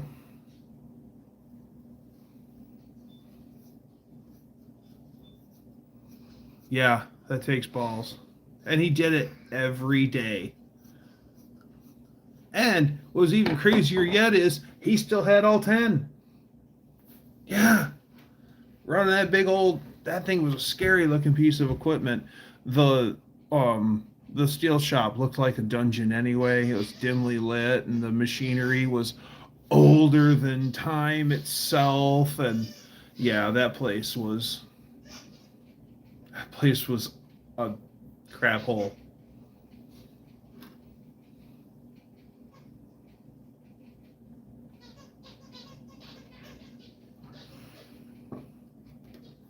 Yeah, another guy, he would drink beer out of the McDonald's cup. Drinking beer with a straw.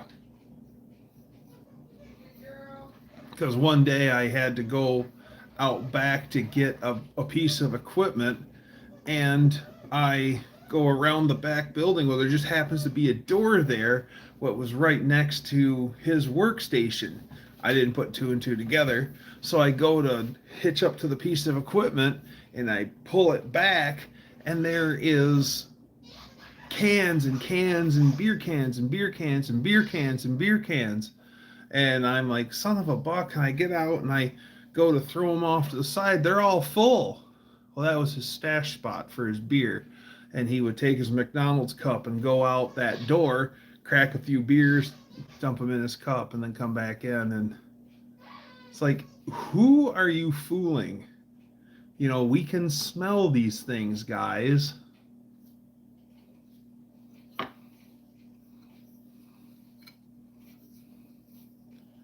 Used to his machine and used to being drunk. Not such a dangerous combination. Yeah, but you're still not fully in your element. Yeah.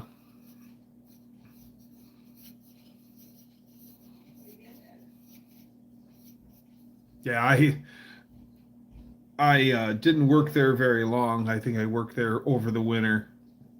Come spring, I was putting applications in. I had to leave there because I don't think I was going to hurt myself. I think they were going to hurt me just because everyone was drunk around me. Oh, and we had a supervisor there that liked the naughty salt. So he's always all wound up running around the plant. What's this going on with this? What's going on with that? Got that done yet? It's like, simmer down, bud. My ma sent me up her attic to check on something or another. And when I got up there, I found a Milwaukee's Ice tall boy by the AC handler. Oh, mom's a Milwaukee's Ice lady.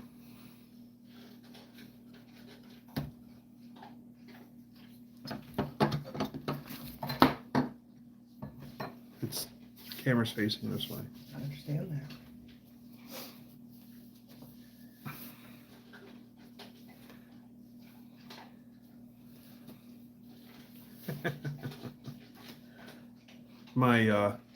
My grandma, I think she used to drink a lot of gin and a lot of gin and tonics. My mom talks about it, but I never remember my grandma really drinking that much.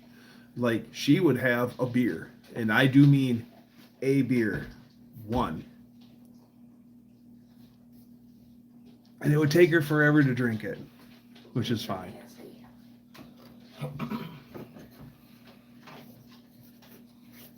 And that was on my mom's side of the family. My grandma on my dad's side of the family, she'd take a sip of my grandpa's beer like every once in a while, and that'd be it. She hardly ever drank.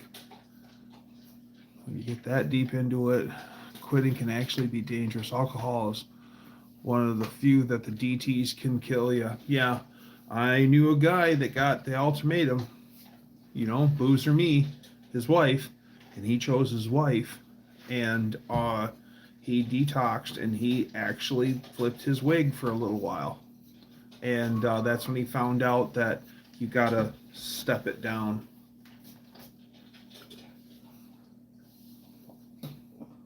Never seen any pink elephants or gray dogs.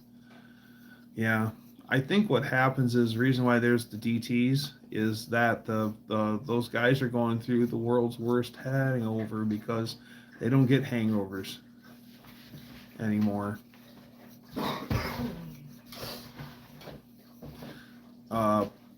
Snakes. I've heard of guys having bad dreams with like the elephants or snakes or something like that.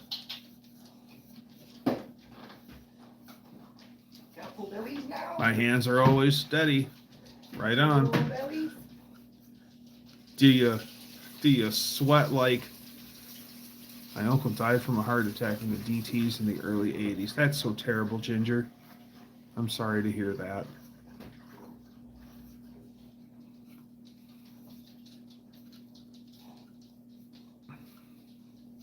That's so terrible. Yeah, the DTs are something fierce. Grotesque faces. Ah. I don't know if it lit up or not. I can't hear it. 5.5 miles away. I don't know. This is true. Family has a drinking problem. My family does too. Lady Dougster says her family does too. One guy who was a hard partier, he had a T-shirt that says, "I don't have a drinking problem. I drink, I get drunk, I fall down. No problem."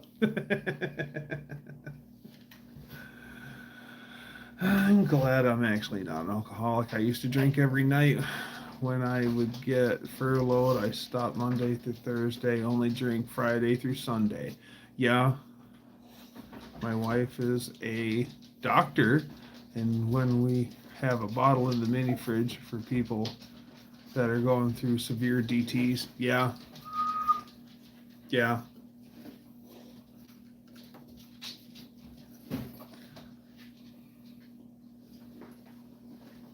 Getting there, Ruby. So I have to be careful with the gin, right? Well, at least you recognize the science, Danster. That's half the battle. Some people just ignore and keep rolling. So Got to move it, move it. You lost? am I lost? We lost yesterday. Yeah, we lost yesterday. Lions lost yesterday by a field goal, of all things. They're on to us, Jim. That's the problem. They're on to us. Oh, they figured out our game? Figured out our game. That sucks. Yep, we're Lions fans here. Go Lions. No bandwagon fans here. We've always been Lions fans.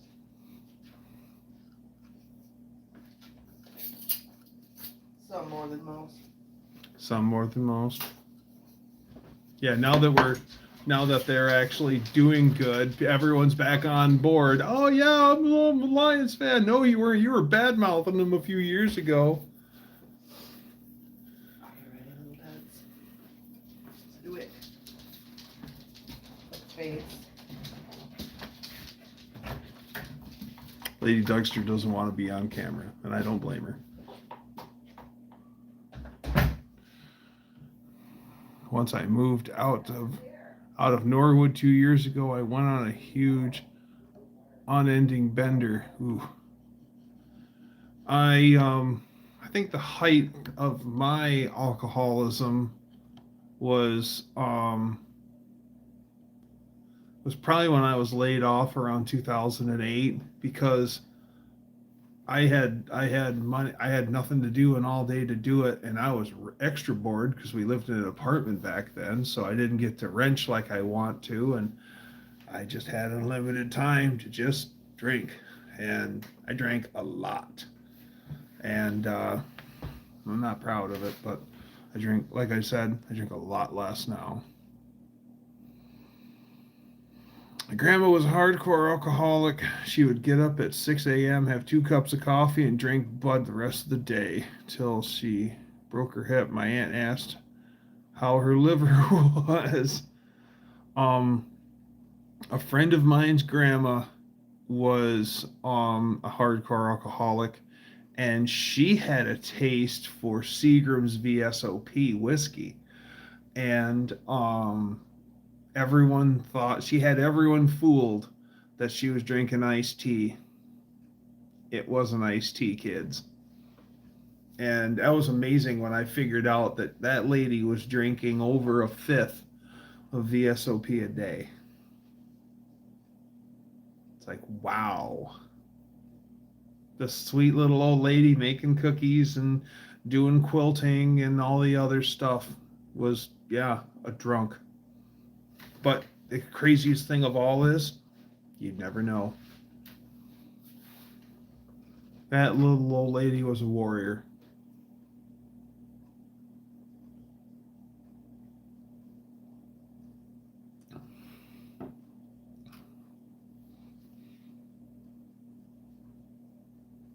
I told you it's a preservative.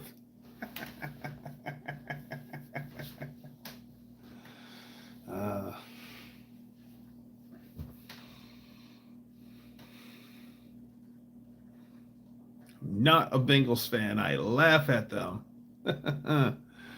Yeah, it's a preservative. Yikes. I kind of want to knock down a fifth in a day just to say I did, but then again, I don't. Yeah, because there isn't anyone out there where you're just like, I drank a fifth and a pint today, and nobody's going, all right, good for you. Everyone else is going, oh, really? Um, we had a guy that I worked with at my where I work now. I back in the day I worked in auto parts.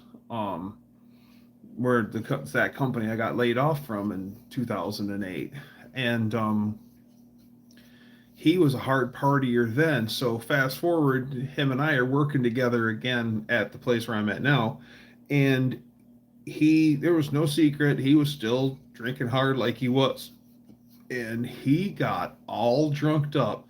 Like I guess he would get like so drunk that he wasn't even thinking straight drunk, and he got all mad at one of his supervisor, and got all mad, and then he's drinking and he's thinking about it, and then he's, I don't know how many sheets to the wind he is, and he decides to FaceTime call his supervisor, and it's summertime and he's in just a pair of shorts, but with the FaceTime, of course, it looks like he's not wearing anything at all, and he proceeds to read her the riot act, and he doesn't trust her and this, that, and the other thing, and he just let her have it. And this is back when our company was still family owned, and everyone knew that this guy Charlie always had a bad drinking problem, and he got demoted. He got busted down to like the lowest of the low rungs and pay scale, but he still had a job, which blew me away. And I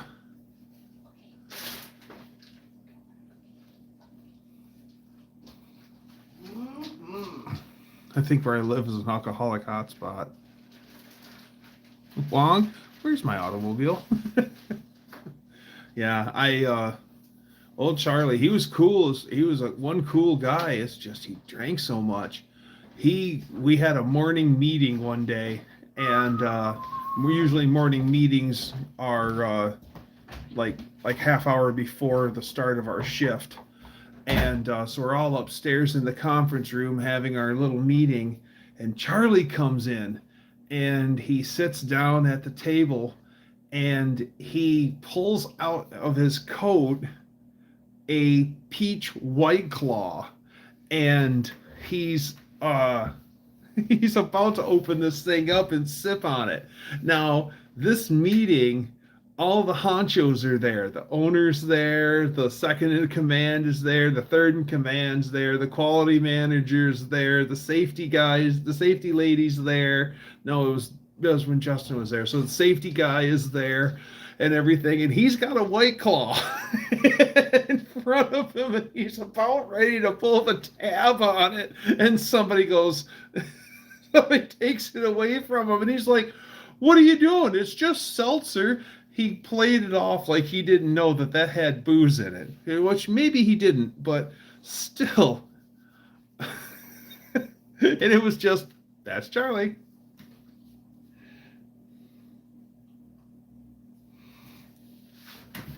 Yeah, I've only tried my friend came once with he had a party, and he had a bunch of Renegade beers in his cooler, and he he's just like, hey guys, there's all sorts of stuff here, have at it. And there was like White Claws and other types of seltzers and all that other stuff, and we were trying to drink them. We really were trying to drink them, and they're just ugh. Yep, pro tip, pour it in a McDonald's cup. Yep. Worked at a Burger King, and the guy there was the manager, and on nights, and he thought he was slick. He thought he was slick. He would always be chewing an absolute wad of minty gum, and he'd drink peppermint schnapps and Sprite. And in his mind, he thought that he was fooling everyone. He wasn't fooling anyone. He stunk like booze with minty gum. Bye, Ma. Good seeing you. Dr. G!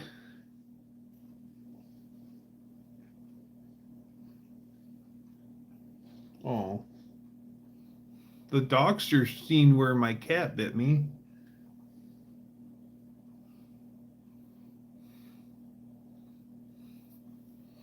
See, there's the dogster. Ruby, look up. Oh, yeah. What a good girl. At least my dog doesn't try to use me as a chew toy. At least not yet.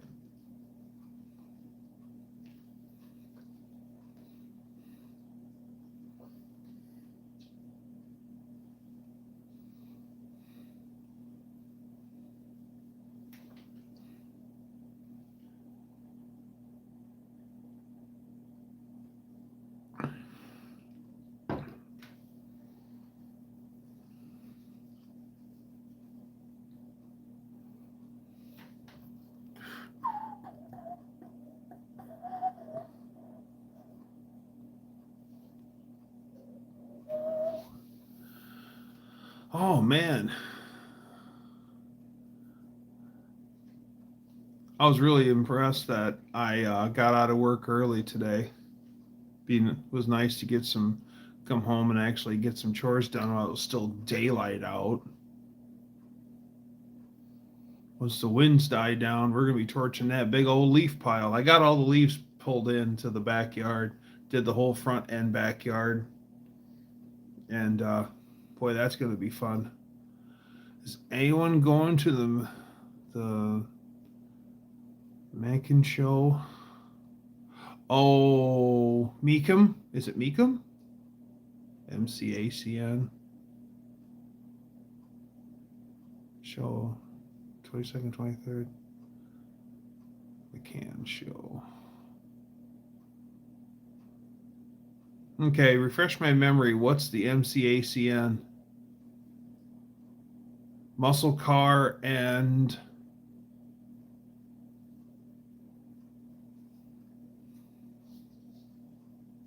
muscle car and Corvette. Okay. Muscle car and Corvette Nationals. Yes. Yes. Yes. Okay. That would be cool to check out.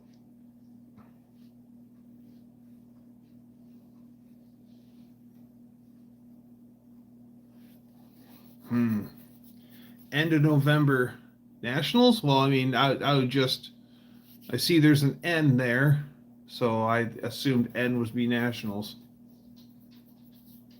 Muscle car and Corvette. I like some Corvettes. I like Cheetah Corvettes. I like Grand Sport Corvettes from back in the day, like Zora Duntov Corvettes. I just love how Zora Duntov kept getting told, "Do not race the cars. Take them off the track." And he's like, "Okay, we will." And they go to the next track and they'd race them again. And they're like, "Cease and desist. Here's lawyer letters. Do not drive these cars." And he's like, "Okay, we're done." And he'd take him to the next track and he'd race them again. And they actually, there's the catster. There's Miles, my cat. And they actually, yep, Duntov 3030 solid cam, exactly. And General Motors actually had to send cronies out to physically take the cars away from him because he kept after it. There's actually a photograph of a 1-2-3 finish with the Duntov racing Corvettes, the Grand Sports. Yeah, always like the Cheetahs, the C3 Cheetahs. I also like the the banner that they'd have that say cheetahs always win. Zora could always get more though. Yeah. Oh, not that long ago, I seen here on the old lube tube, someone's got a Ardun overhead valve converted, formerly flathead Ford, running on an engine stand, and man, is that thing nice, and it sounds so much better.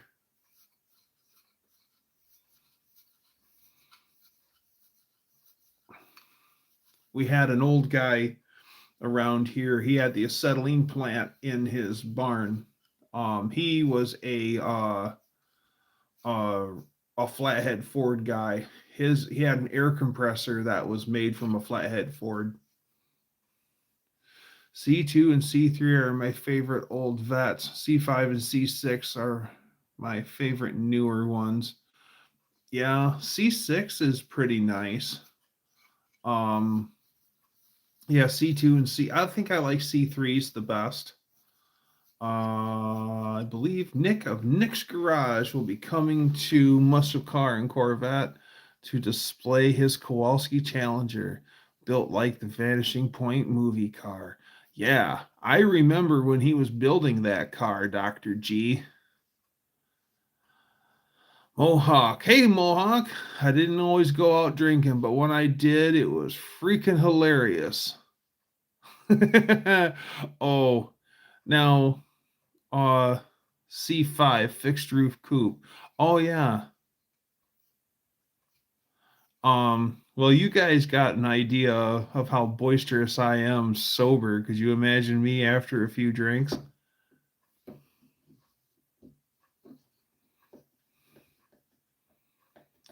Z06. I pick on my one friend who's got a C5, and it's a really, really, really, really nice car.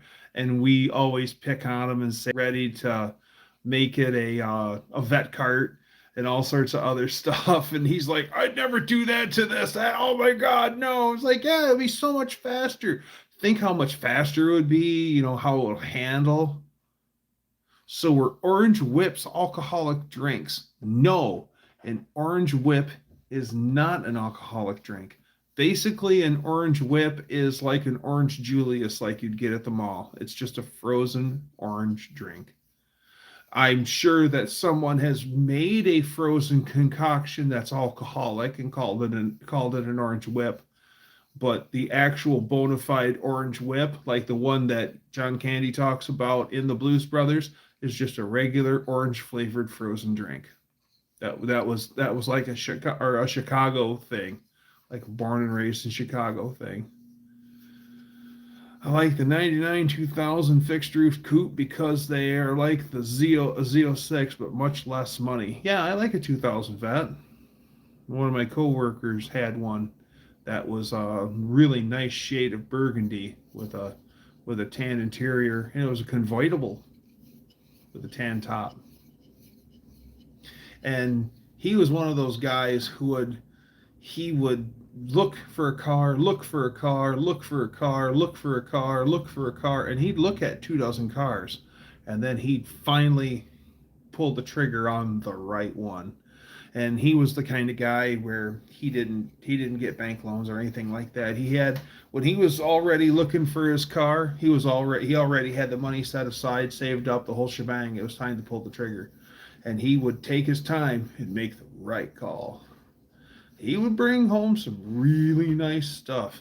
His daily driver was a Ford with a 7.3 in it and a manual transmission, and he brought that home from Louisiana, and that thing had no rust on it. It was amazing. Oh, Wendy, welcome. Like the former roofline 2, reminiscent of a C2 convertible with the auxiliary hardtop. Yeah. Oh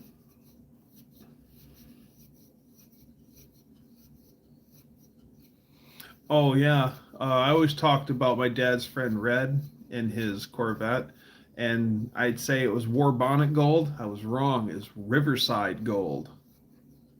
That was the color of the car. Gold is gold, and it was gorgeous on the car. That car was so awesome. It looked awesome sitting still, parked in his garage. Nonetheless, when he'd bring it out.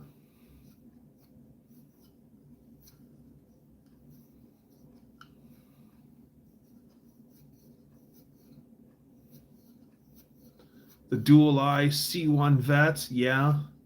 The C1 Vet is a really interesting machine. It had the blue flame straight six, and it had those early 70s golds were cool. Yeah, they were. Yeah, they were. Um the C1s, the tachometer actually had a rev counter in it. So as the tachometer was spinning, it would actually keep track of the revolutions of the engine, which there's something that you never see anymore.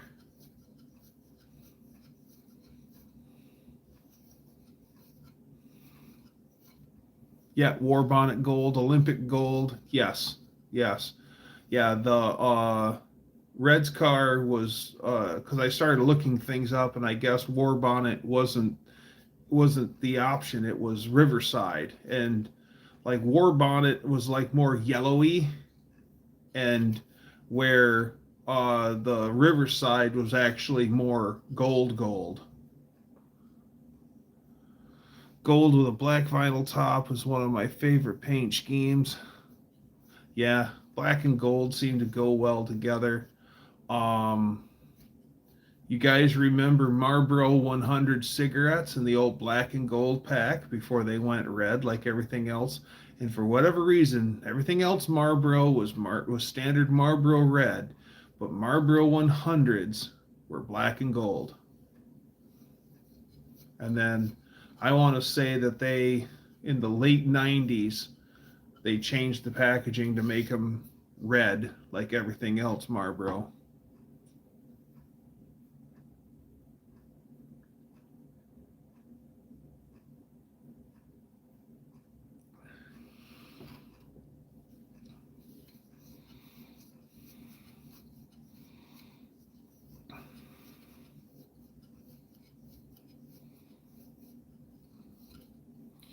Some of those vets were really starting to get serious under the hood. Yeah, fuel injected Corvette. Oh yeah.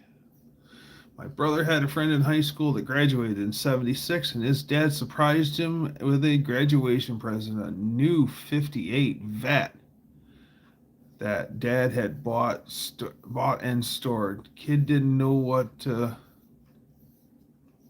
kid didn't want it, so got a new '76. I bet he. Wow. Got a new '76 out in high school. I don't know. If I had a brand new Corvette at graduating high school, I probably would have wrapped it around a tree and probably wouldn't be here talking to you. I was not of sound mind in that time. Rusty Wallace, and oh yeah, in the black and gold MGD T-Bird was a good looking paint scheme. Yes, it is. And at the same time that Rusty Wallace had I've got that MGD T, no, is it the T-Bird? No, it's a Grand Prix. It's the same paint scheme, but I think it's a Pontiac Grand Prix. I have a cutout of that MGD car out in the barn, Bear Rose. Yeah, black and gold. Drive it home, baby. I was bummed when Rusty went to the Miller Lite livery. I had a poster because we would go to, when I would ride with Dad, we'd go to deliver to liquor distributors like Bartles and James and Seagram's wine coolers and wine and all sorts of stuff.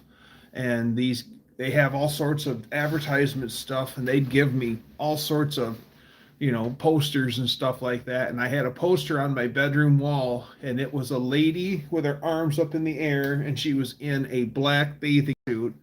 And so you seen her curves, And then on one side of the poster was looking down on the top of it was Rusty Wallace black and gold MGD car.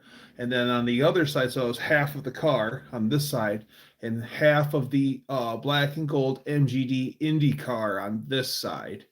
And I loved that poster. Oh, Dino's here. He said the 58 looked old fashioned. So he got a metallic brown 76 instead. Wonder if he regretted that later in life. I know he did. Kid dragged race a brown demon with a 440 in it. Yeah.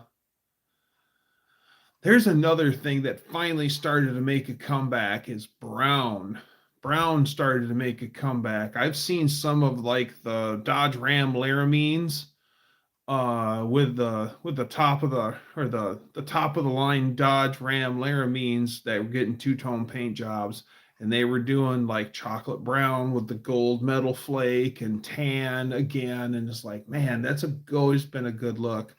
Or the root beer, root beer brown and the creamy white, which is another. I miss two-tone paint jobs. As a matter of fact, Dutch Guy's Garage and we were hanging out last Saturday.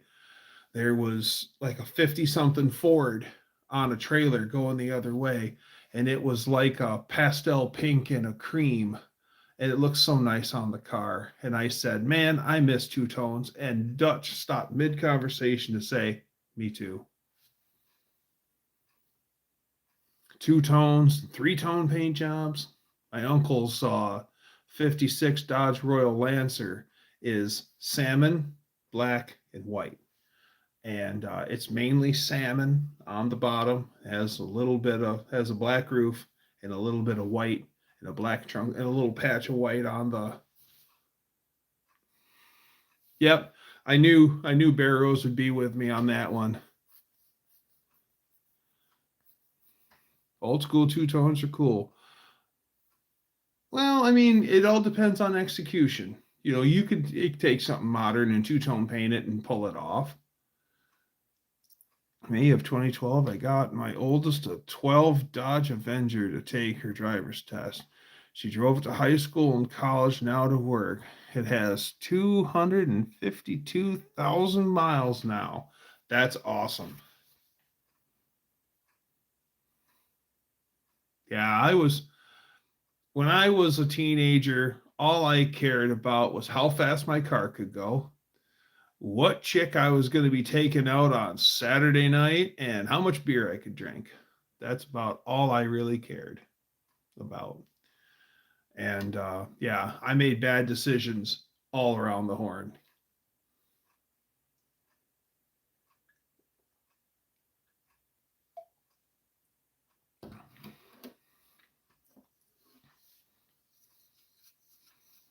Yeah, it took me, well, I always wanted, my dad gave me his 72 CB750, and I always wanted the bike, and Dad wouldn't give it to me. Dad wouldn't sell it to me. I offered to buy it. He wouldn't let me have the bike. He's going to do something with it someday. And it just sat and it just sat and it just sat. And then as I matured, then finally one day he's like, it's yours. You can have it. That's getting your money's worth out of the Avenger. That's damn straight. Bye, Mohawk. Good to see you. Bye, Stormtrooper. Pot, chicks, and muscle cars. The funny thing is I didn't start smoking pot until I was like drinking age. Once I got all drunked up on a regular basis, and I was like, screw it. Oh, well.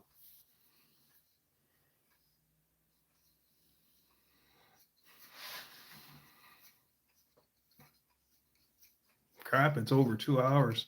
We'll hang out for a little while longer, but I'm going to be pulling the curtain closed in a little bit, but not right now. My driver's test was in a 73 Ford Pinto with a 4-speed transmission. We had no manual transmissions in my driver's ed class at all. Everything was automatic. And then it was the mid 90s, so early 90s.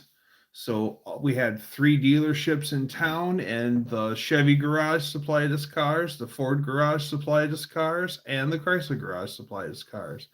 We had a Dodge Caravan, we had some K cars, we had Corsicas, and we had escorts, escorts and escort wagons.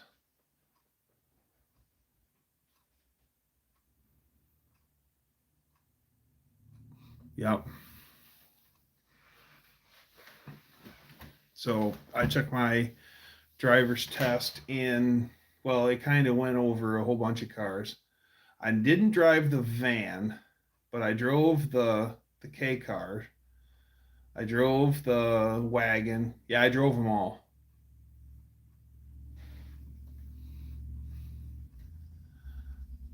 My driver's test was a 76 Maverick, 250 with a C4, Dark County, Ohio. Drake County, Ohio. No, yeah, Dark County. 77 LTD with automatic. Fun parallel parking a boat. Yeah, yeah. Parallel parking, if you're not knowing what you're doing, that can be a big pain in the butt, especially if you're parked in tight and you're trying to get out.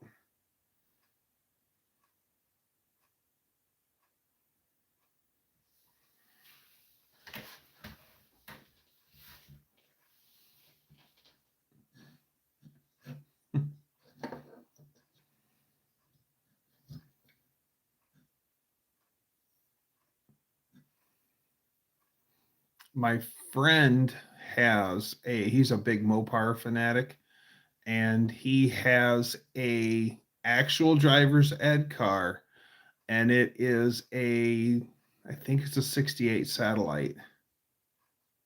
Yeah, it's a 68 satellite. Bare bones car, still has the driver's ed stickers on it and stuff, and it's light blue. Because when I first seen it, I said, "Wow, that's a great car. It's cool that you set it up like a driver's ed car." He goes, "This has always been a driver's ed car. How you see it is how I bought it. It was this school system's driver's ed car. He bought it from the school system because like Chrysler donated it to him or something." The longest lasting car we ever had was actually an 84 Subaru four-wheel drive wagon. My mother's car. It had over 400,000 miles on it, but we lost the car in a wildfire when her neighbor was burning weeds. Oh no, my driver's ed was a light blue four-door Chevette. For driver's training, we had a 70 Saab 99 with a manual and a 69 Torino with an automatic. I ended up in the Torino. Those extended 5 miles an hour bumpers could trick you into how long they were, but at least you were getting square enough to see both ends. My son took his driving test in a minivan. Was the 80 Bear Rose? Was the 84 Subaru? Was that a Justy? Was that a Subaru Justy? I think it was. A friend of mine, he bagged groceries for a living, and in high school, and he scratched up what little money he had, and he bought a mist green and black Subaru Brat. And basically every dime he made went into the Brat for insurance, gas, oil, etc. And the thing ran like garbage. And this is in high school, so I wasn't really that good of a wrench back then. But I was interested in it, and I was willing to help. But the rest of the guys, they all come together and just said, "Hey, let's take up a collection, let's get some parts, and try to help so and so get his Subaru running better." Because he'd take off from high school, and the thing would smoke, black smoke, like he's rolling coal out of a diesel. It was bad. So we all scratched together what little money we had, and we helped him get his car all figured out. And that thing, it wasn't a Justy, okay. Um, we got that little brat up and going and running right again. That thing was a little monster. He'd take it out mud running with us, and he'd take that little brat and put it in places nobody else could because he was so light. He'd just skim across all the top of all the schmoo. The reason I ask Bear Rose is my old coworker, my boss. He used to have a Subaru Justy in high school, and he absolutely loved that car, and it was about that era. That's why I asked.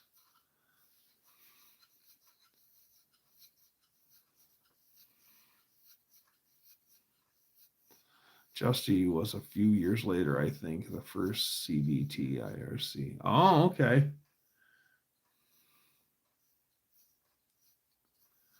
Yeah, well, that was how we worked. When I had my first when I finally got my first vehicle, it was a '84 GMC S15, and it also wasn't very happy.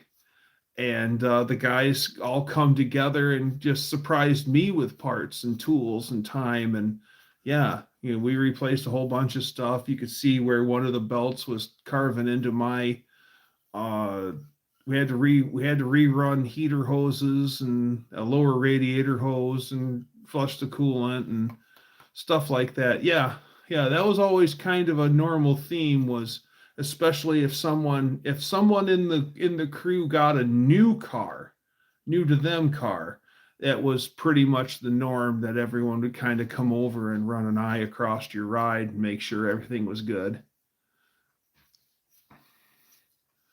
Mom had a little brat as well, and she lost in the fire along with the Buick Skyhawk. The brat needed a lot of work though.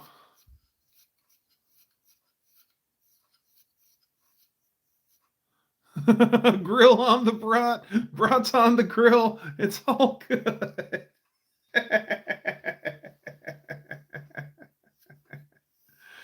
uh, yeah, that actually, the green on my friend's brat actually was a cool color. It was this real light green, like light green, kind of metallic. It was neat for a stock color.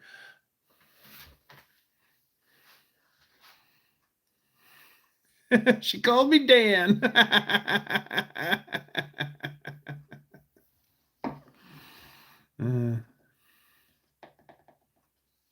I used to get my mom all sorts of mad, and she'd give me the mother's curse.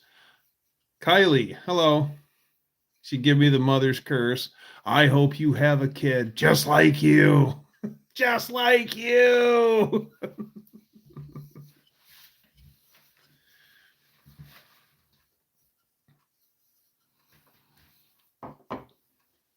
So I'll show it again.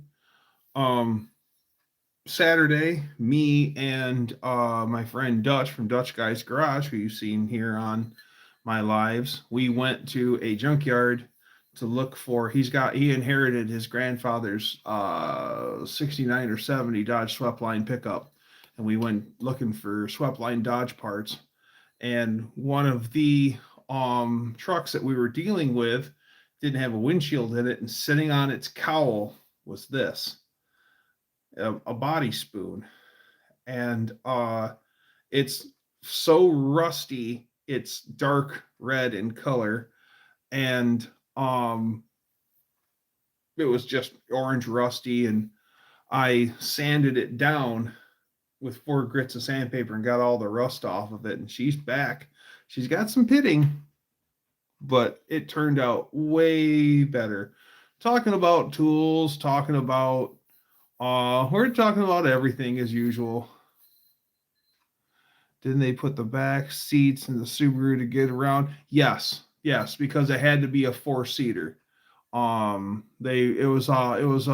tax was on trucks, on import trucks. So they put the seats in the back. That way it was a 4-seater, not a truck.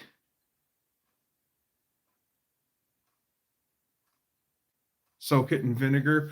Actually, this thing cleaned out pretty good after hitting it with the 400 grit and everything. But yeah, this tool will do body work again. It looks like a spatula. It's not a spatula. And then same yard. Bye, Kylie. Same yard. I went and looked at, there's a 62 or a 63 Dodge Custom 880 in there. And yeah, that was to dodge an import tax, because they were the little import pickups were hurting the American truck market. So the government stepped in and put um a tax on them to make it so people would buy American.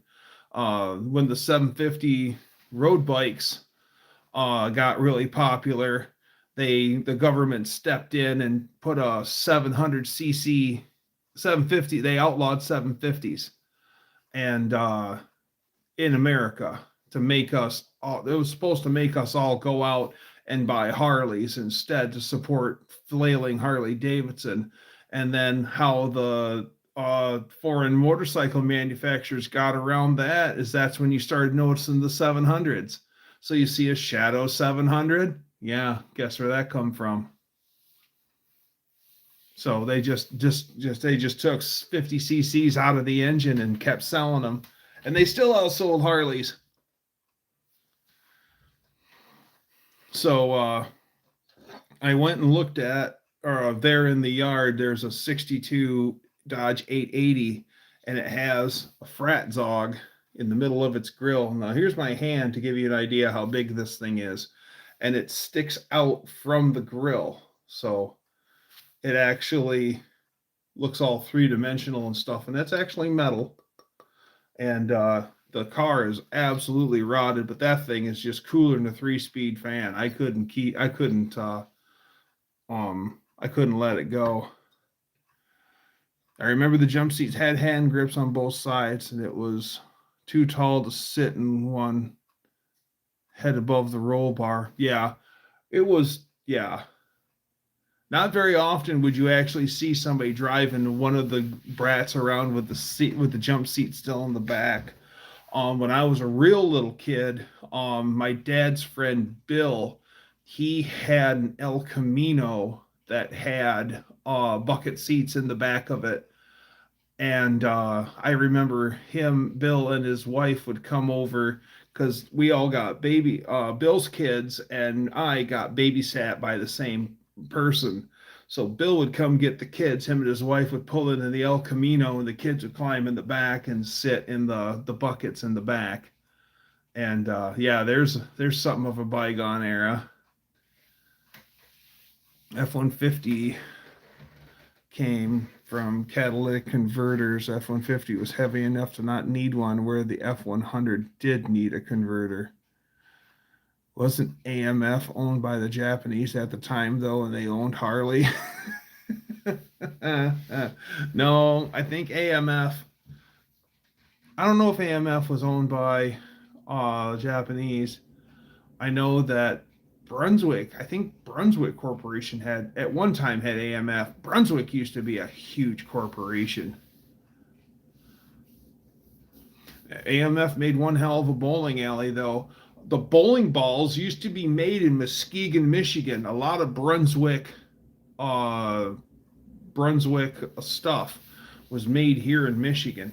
Pool tables were made here, but yeah, all the ceramics and everything that to make bowling balls, that was in Muskegon.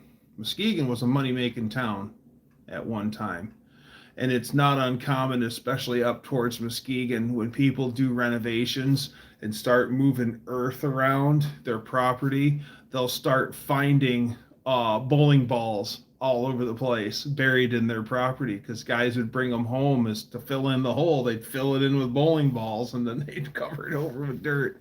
So yeah, 60 years later, people are finding the bowling balls, or even later, or even longer than that.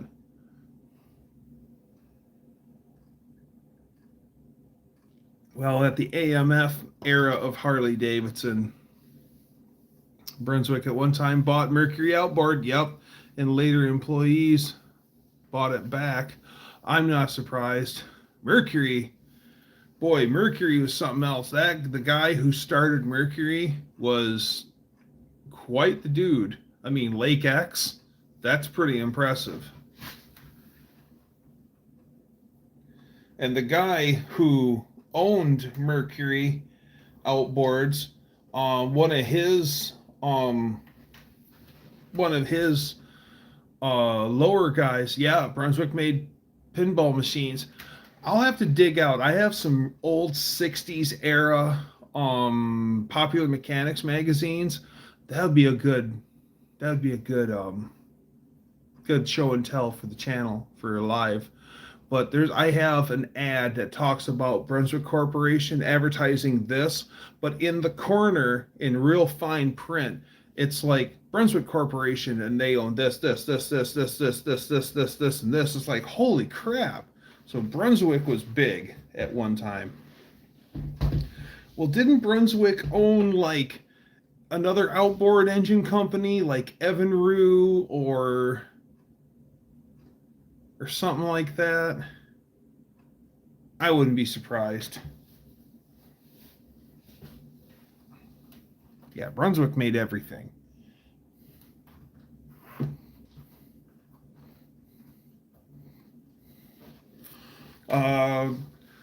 Jukeboxes, Roami, or change or bill changers. Those were made in Grand Rapids, Michigan.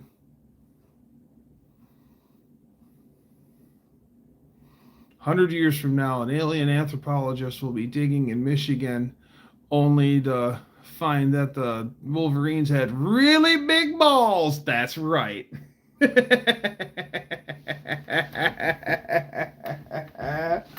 That's right. Really big balls. And he's got big balls, and she's got big balls. But we've got the biggest balls of them all. Some balls are held for charity, and some for fancy dress. But when they're held for pleasure, they're the balls that I like best. My balls are always bouncing to the left and to the right. It's my belief that my big balls should be held every night.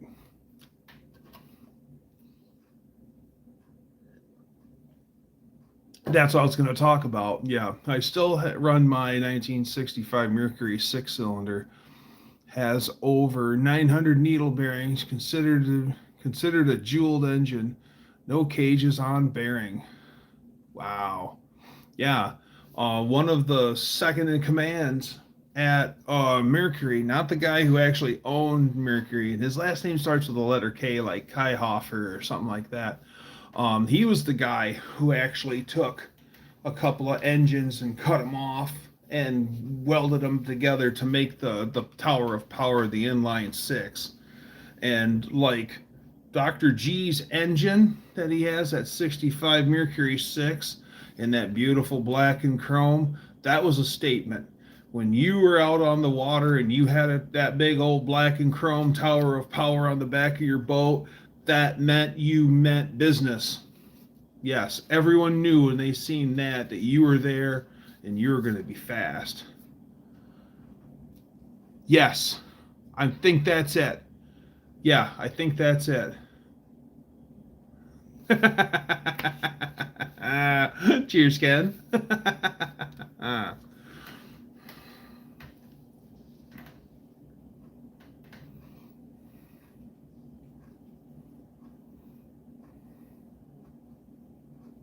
Chrysler 300s in the 50s in NASCAR. The original Chrysler 300s are actually interesting cars because back then the 300 stood for 300 horsepower, back when that was like skookum stuff, like 300 horsepower. Like, to now we're like 300 horsepower, holy crap. But back then that was serious power.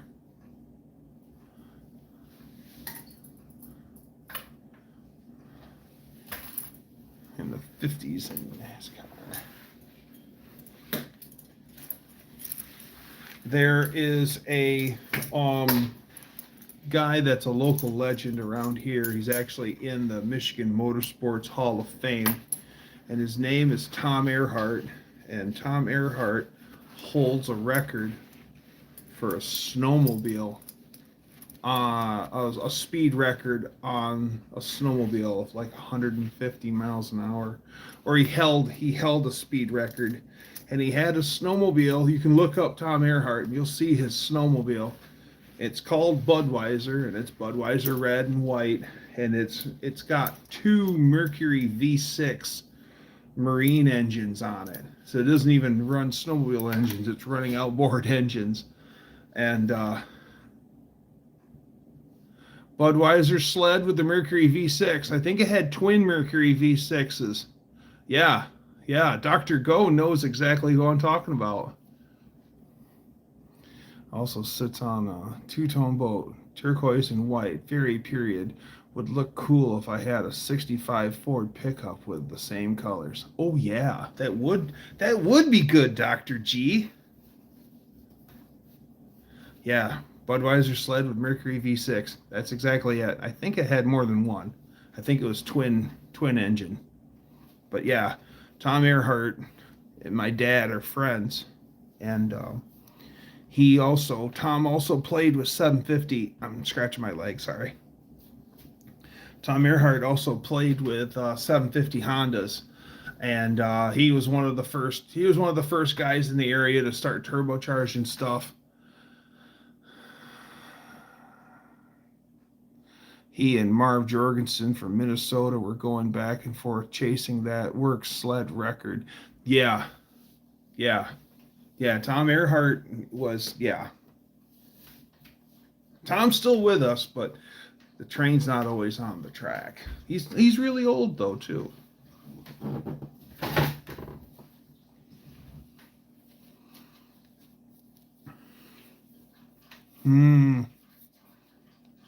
Yeah, he's definitely a smart guy. He lived in his old house. You'd go to his house, and you walked up to the shop, and then to the left was the actual house, and then it was two big bay doors left and right, and there was the man door in the middle, and above the door it said the Turbo Camp. And he had his own dyno in his garage. That was pretty cool. That was really cool. We didn't get to go there very often. It was very special when we got to go there.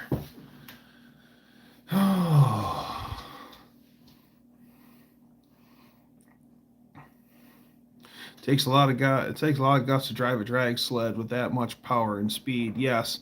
Well, a lot of those guys, like here on the lake by me, it's one of the largest lakes around, but it's only 6 feet deep in most of the lake. But on the biggest part of the lake, back in the day, they'd actually set up speed traps, and you could go out on the lake and run the trap and try to get, an NPH out of it. And they don't do that anymore. As a matter of fact,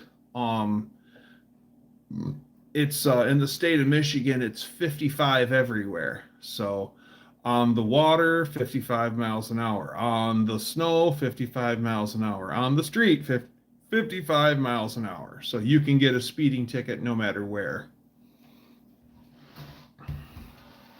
What's really scary, the guys that got guts, are the guys who take boats over 100 miles an hour. Like 75 miles an hour on water is stupid fast. And some of those guys that are taking boats up over 100, those guys got cojones. Big cojones.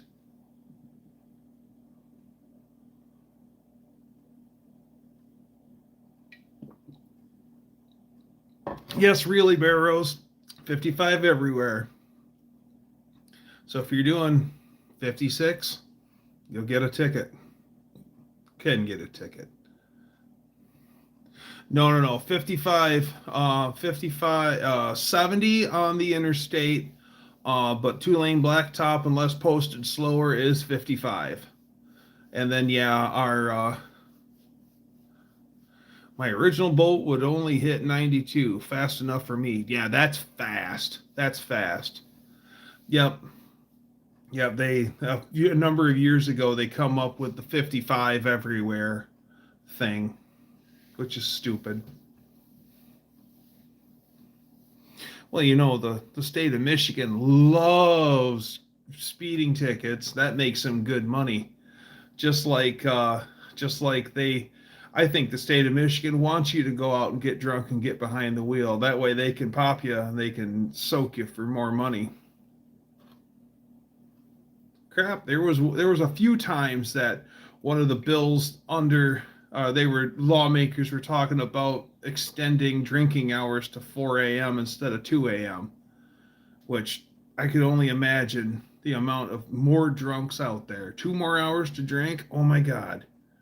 It's bad enough for something to do back in the day. Me and my friends, we would go up to the truck stop at bar close, like 1:30. We wouldn't go to the bar ourselves that night, but um we'd go to the truck stop, the big truck stop, and sit in the restaurant, get a table, and then watch the bar crowd roll in. And that was always a roaring good time. Just people acting a fool and people doing a lot of things they shouldn't be doing in the middle of the night at the truck stop. And one day we're there, and this big group comes in, and they get a table in the very back, and the waiters and waitresses put tables together to assemble this big table. And this one guy, he's in a white t-shirt, and he is so absolutely wasted drunk. Like, he's basically got carried in by two of his friends. He's that drunk. And when he ordered his food, he was so wasted he couldn't even say biscuits and gravy. They just finally realized that's what he was trying to tell them. So his food comes, and he mixes up his food. He picks up a forkful, and he went half the distance from the plate to his mouth, and he passed out and went blat right face down in his food. Remember when Montana canceled their speed limits, but it was a total sucker punch because they handed out too fast for conditions tickets left and right. Yes. Yes, they did. Yes, they did. Well, then again, oh, I thought I had a hold of it. Well, just because the car will do 160 doesn't mean you need to drive it there.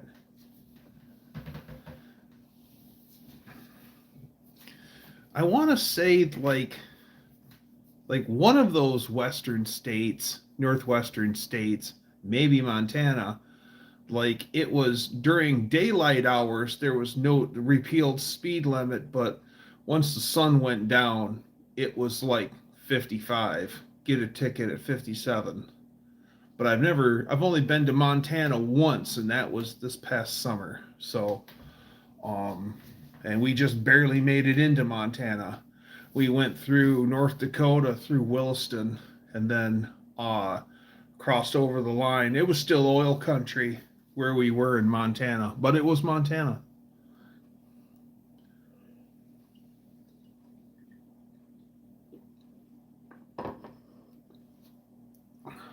Damn. So it is 2 hours and 40 minutes. And unfortunately, I got to pull the plug. I got to get some Dougster Beauty sleep. I need all the sleep I can get.